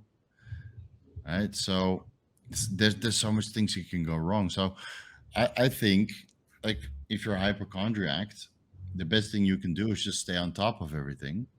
But you also need to be at peace with all the things that you're doing. You can't just continuously worry about having super high LP little a when all of your other markers are good. Okay. It's just one marker. Like it's never going to be perfect. Let's say the range was 150, you would feel pretty fucking good. Well, I'd still be 240 though. Oh, you're 240, right? Yeah. So let's say the range would be 250. I think. Is it freezing again? I don't. Yeah, I don't know if it's. I don't. I just wonder. Yeah, I don't know. Okay. It's the only Let's thing just that's continue. like way off for me, like way off. So, Yeah. I Try can't lower it too. I've tried everything to lower it. It doesn't go down. So. Besides exogenous testosterone, right? Yeah, I mean, I've tried the niacin thing. I've tried the baby aspirin. I've tried like the ezetimibe. It doesn't Do you move. do? You, I mean, maybe TRT is the answer for you. Of course, TRT comes with its own risk. So you're patching one hole and then another sorry, you're patching one hole and then maybe another issue manifests.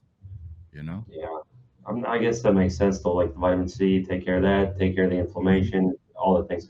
One other question on blood work type stuff that what would you say is the most important marker as far as your insulin sensitivity or how good that's going? Would it be fasted glucose, A1C, or would it be insulin levels?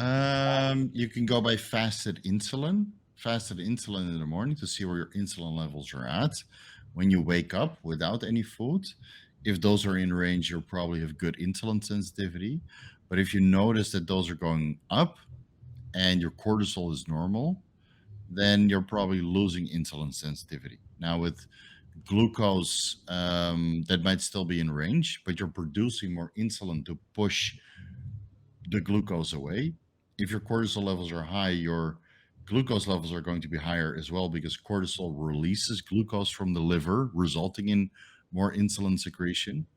And then the hemoglobin A1C, which is glycolated hemoglobin, which reacts with glucose in the blood, that's just a 3-month average because the hemoglobin is within the red blood cells. So glucose enters the red blood cells, it reacts with the hemoglobin, then the red blood cells get metabolized and recycled, and then the hemoglobin A1C is released. But when they check your blood, they take the hemoglobin A1C from all of the red blood cells as well. They hydrolyze the red blood cells for you enzymatically. So they get the hemoglobin A1C that reacted with the glucose, and then they see how much of a percentage the hemoglobin has changed, indicating high glucose, low glucose. Most people are between 4.6 to 5.2%, with the average of being 5. So if there's a lot of glucose in your blood, you'll have higher hemoglobin A1C levels. Yeah. That was interesting on the last labs I done. I was at a 4 fasted insulin level, 4, but Yeah, that's fine. my glucose was like 90. Yeah, that's normal. So when you wake up and you go to the place, and if you have a coffee, for example, you release a little bit of cortisol and glucose into the bloodstream. So if you go in fasted, and you only drink water, then your glucose might be like 70, 80, or 90. You drink a cup of coffee, or you go in with a rush, like, oh shit, stressed, hit the alarm clock once and you run to the blood work place, then your glucose might be 90, 100. Doesn't indicate that you have poor glucose uptake. That's why we check your fasted insulin and hemoglobin A1C. Yeah. Yeah, I And then think, if your total cholesterol levels are high, that could also be an indication of high glucose levels. okay, because the glucose was 90. I think the A1C was like 5.2, and then the Hmm. fasted insulin was 4. So I was like, Sounds good to me. Sounds good to okay, me. Yeah. And if you want to get that down, you probably the only thing you'd need to do is fasted cardio. okay, Because you know, you lower your glucose, and then the hemoglobin A1C will come down over 3 to 4 months. I've had it as low as like 4.6 when I was doing wow, ketogenic diet. Yeah. that's pretty crazy. Okay, Yeah, but it's just a number on paper. It doesn't mean anything for your health. So usually, the doctor would take multiple readings over a period of time to see if you're going in the right direction or the wrong direction. That's why I just, we treat they treat the patient, not the numbers. That's what the doctor true. always Yeah, that's what I've said. heard as well. Okay, Yeah. Right. Right. So oh I man, wouldn't worry about too much, man. I mean, after all the crazy shit we've done, we're still kicking. And what was the worst thing you got? You got a calcium score of 2, yeah, and you had a stint with a what is it? the kidney stone. Uh, kidney stone, right? So that's the worst Yeah, you've got, right? Besides some acne. yeah. I mean, I was peeing blood for a while from the kidney stone, but that was just not a big deal. And Hmm. I once took an antibiotic after I came off, and it like made me get sick for the next 6 months because Oh shit. I, I had to take a probiotic to restore the Oh bacteria, and yeah, then your gut microbiome was ruined. Ah yeah, and shit. so I was getting sick every month. I was catching everything, but that Oh wasn't man. related to steroids or anything like that. So Oh, that's good. Yeah. So okay. and you still had a beautiful kid. So all things considering, I think you walked away pretty healthy, man. You Yeah, know. I'm happy with it. Life is good. She's healthy. There doesn't seem to be any issues that came from anything, and managed to get away pretty unscathed, Right. relatively.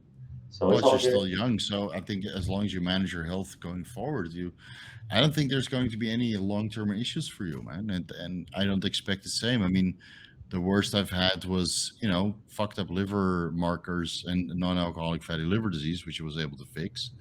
And I had a period where I had like bad arrhythmias in my heart, which was due to training, which I was able to fix. And Wow. my calcium score is 0. My fMRI is nice. My fertility markers last year were phenomenal. 180 million sperm per milliliter with good morphology, good motility. So I don't expect any long term issues from what I've done to my body as well. What do you weigh right now? 100. Really? Okay. Yeah. I'm Right. 101. Yeah. Oh, nice. Good. So see, we're still a 100-kilo club. There you go. Yeah. But I'm All fat right. though. Well, I haven't been eating so good lately. I've been kind of just like slacking on training, so I'm not like I'm a little less lean. Yeah, me too. But it's all okay. It's part of can't stay shredded forever, No. especially when your test levels are low. It's tough. So I just eat a lot and I train hard as I can, and I try to maintain. And then one more blood work, and then it's probably a moderate cycle again for me. Yeah, And then you're gonna just go TRT the rest of your life. I think so. Yeah, yeah.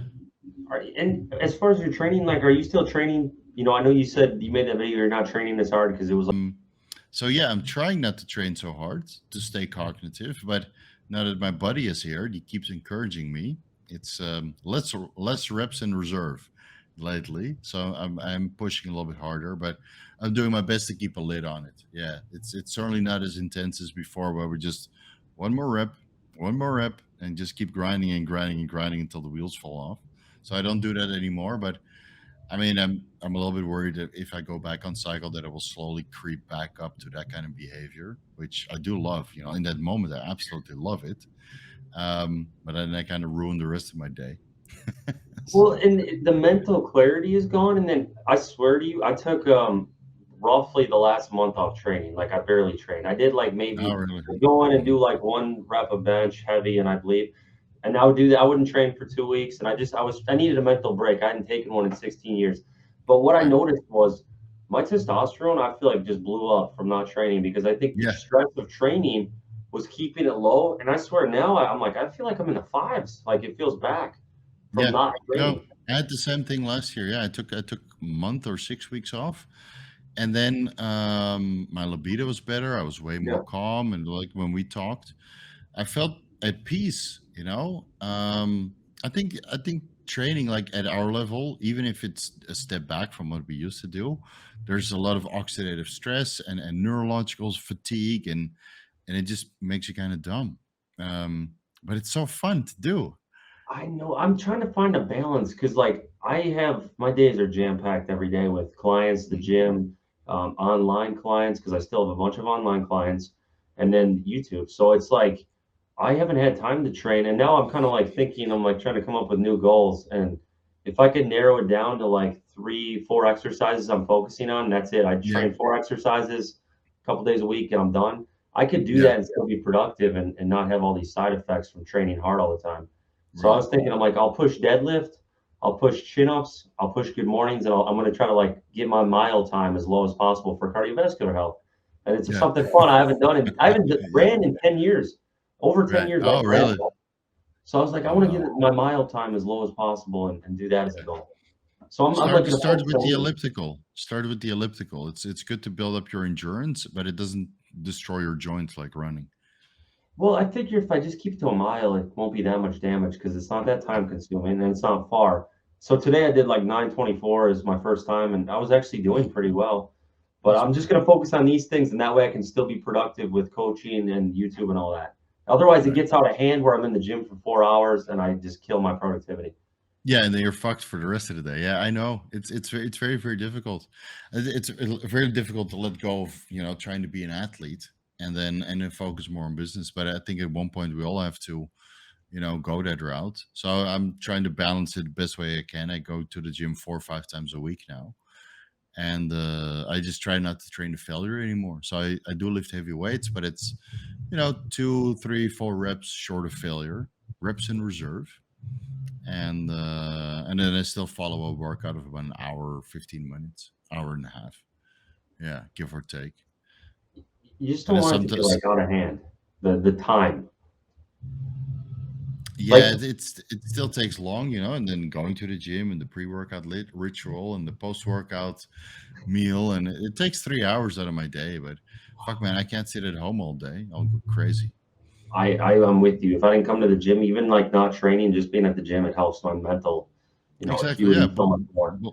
bullshit a bit with people there, and it's a good place. I mean, we've been in our gym more than half of our lives, so that's a place where we feel most comfortable. So I do enjoy going to the gym. I just try not to let it get out of hand.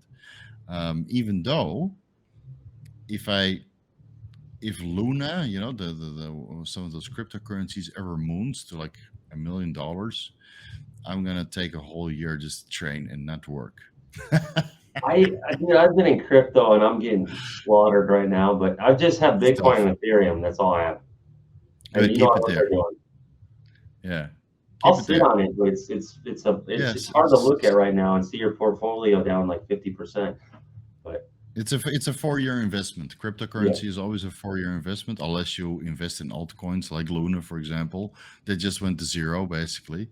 But then you buy the zero. You don't buy, or you just step out in time. But of course, if you don't look at it for a day, you can actually lose 80% of your value. yeah. That's how it's like gambling, you know. But if you do your trades right and you don't panic sell or panic buy, then you can actually make a good living out of it. Um, yeah, You it's do it's mainly it's well. altcoins? I used to, yeah, but not right now. Well, I bought some Luna at the bottom, and that What, I'm just gonna let sit in case it recovers. what Yeah, about ETH and Bitcoin? I have ETH and Bitcoin. Yeah, I just moved Okay. back in, but I see that it's going down now. So it's been God, kind of yeah. hovering around the trend line, around this $30,000 mark, up and down, up and down. So it can either break down, then I'll sell, and if it breaks upwards, then I'll keep it. And I'll wait. Maybe I'll buy a little bit more later on when it's on a low point as well, and then just follow it all the way up. And then when I feel that it's time to sell, based on the Google trends and the logarithmic strength curve, and all these different parameters that you can look into, then I sell. And then you wait a while, and then everybody panics, and the fear and greed index is super low, and then you buy back in. It's not Yeah. difficult, but if you know what you're doing, it's not difficult. If you can keep your emotions out of it, it's actually quite easy. But it's like the way you're feeling right now. You bought here, and then the chart goes down here, and you lost 10% of your value, and then it goes down more, and then you lost 20% of your value. And motherfucker. That's why But I look at it like years. yeah, you have to look at it like years. So it's just a temporary state where it's down. When you look at the chart, you can pick any point. 4 years later, it's probably up. Yeah, and I've seen that 4 years later, it's like triple what it was when you bought it. So it's like, all right, well, Exactly. I can't get too upset, but All right. it hurts now, you know? Yeah, it hurts now. So you can only put money in there that you don't need now. And in the meantime, you can trade the chart. So let's say you have 1 Bitcoin, for example, and you trade it into 2 Bitcoin, and then you let it go during the bull market. Then your investment you've doubled, holding wise, Bitcoin holding wise, and then the value goes sky high. So now you 10x or 100x your investment. But you have to be patient. Yeah, I'm not selling. I'm not going anywhere. I'm just holding. But Just hold it. Yeah. yeah, Just hold it. Yeah, that's what I do. I just hold. Sometimes I sell. I did sell here and there. That's a trade. I don't panic sell. It's a calculated sale or a calculated buy. That being said, I was down 30% at one point, so that hurts. I am right there. I'm worse, but it's all good. It's all good, Yeah. guys. We're gonna make it. Yeah, it's just a matter of time. It's the stock market plays a bigger role, and you see that cryptocurrency is getting closer and closer and closer to the Nasdaq. So you can actually trade the S&P and the Nasdaq charts. So when the stock market opens and the stock market opens in the red, so it's less than the day before, then cryptocurrency will go down also. So if you want, you could trade that. You check the stock market. Oh, it's red. Okay, you sell your cryptocurrency, buy back in a little bit lower. You make maybe 1% gains. But if you do that every day, right, you can turn it into a full-time job if you want to, but you'll go nuts. Yeah, I couldn't handle that. That'd be too much. I just do long-term trades. Yeah, that's the only way. I try to do day trading for a while, but it's impossible because the market is 24/7. Yeah, especially with crypto, it's just brutal. It's You don't have brutal, that yeah. downtime. And it's weird. You make a good trade, and then you go to bed, and then the next day it's down 15%. You're like, what Yeah, the you're fuck like, well, what happened? happened? Yeah. Crypto is really interesting, but I'm Yeah, just gonna it's hold. I'll sit on it, whatever.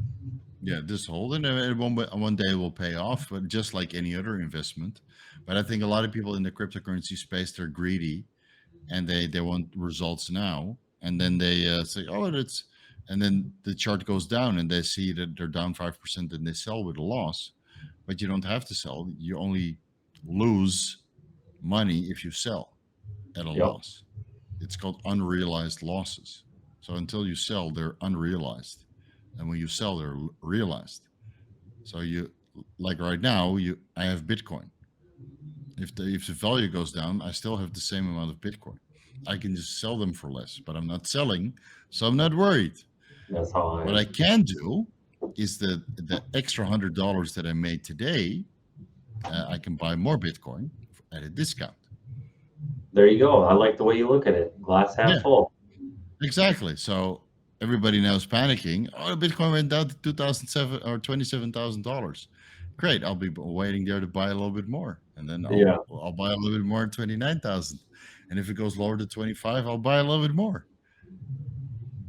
So and then every time you buy low, you get a little victory. Yeah, And then yeah. you don't feel so bad about the Bitcoin that you bought at 60,000.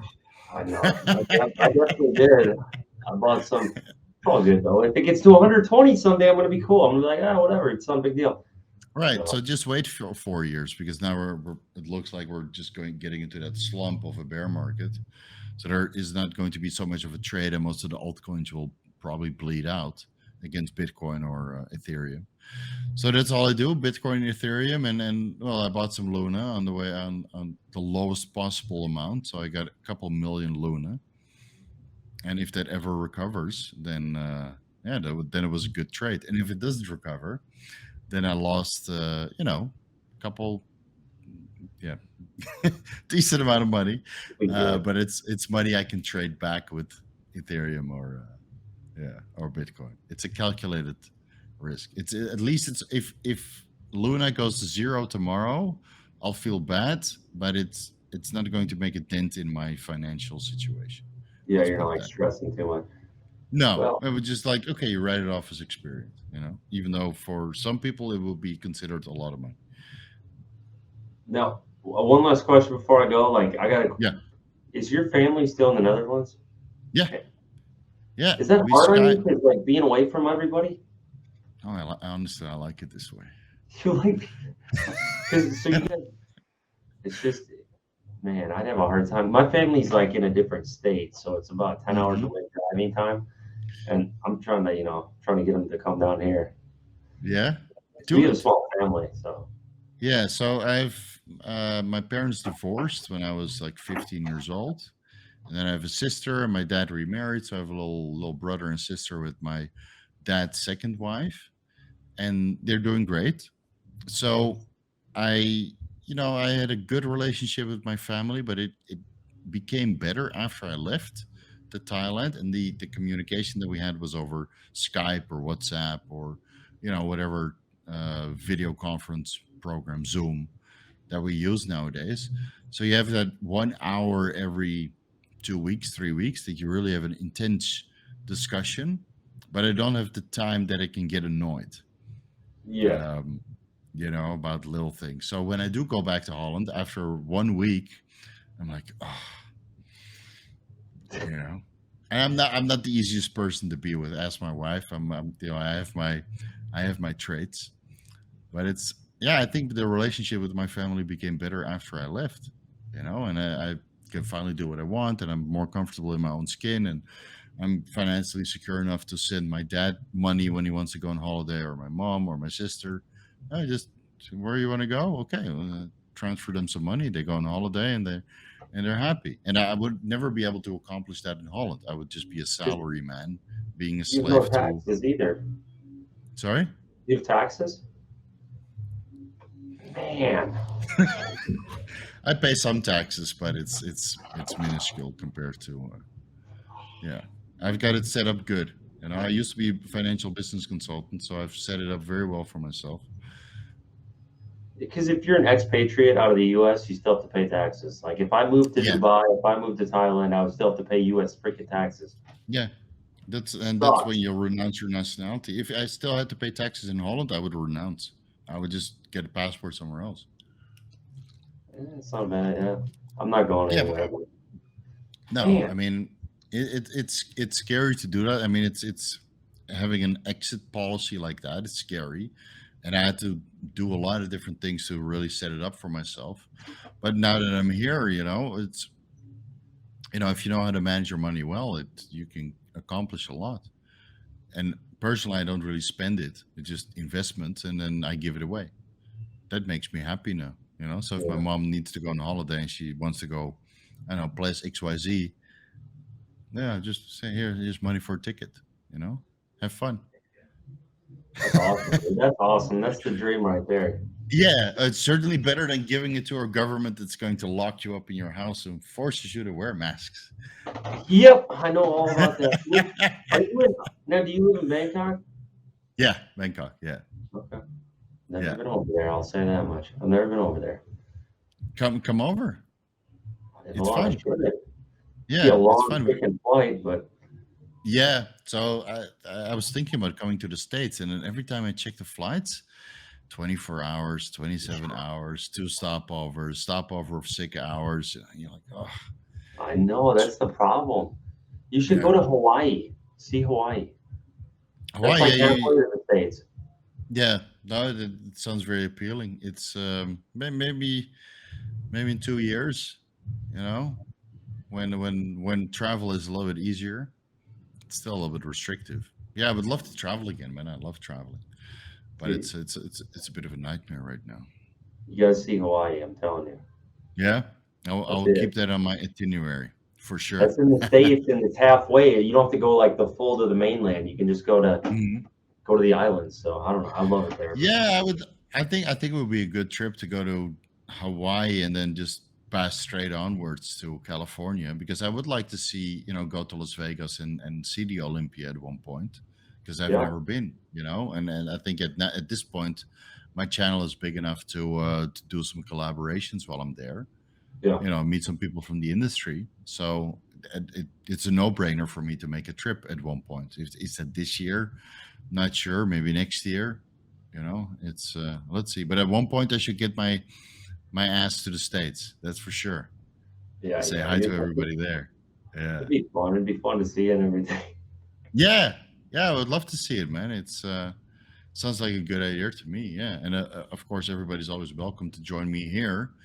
Um, just keep in mind that after you come to Thailand, you might not want to leave. I could see the good weather, man. It'd be so Well, awesome. it's disgustingly hot right now, so Okay, maybe not then. yeah. I'm gonna let you go. It's time to eat. Yes, sir. Um, I'm getting hungry myself. this was fucking cool, man. Good to catch up. We should do this a Yeah, little bit earlier than once a year. yeah. We'll definitely do it sooner. I promise. Yeah. All right. Good, man. It's good to see that you're back on YouTube. Keep Yeah, rocking I'm it with your pushing channel. it. Trying, dude. I'm trying. Awesome. Awesome. Hey, good chat. I'll talk to you again soon. Yeah. Yes, sir. Appreciate it, buddy. Take care, buddy. Ciao.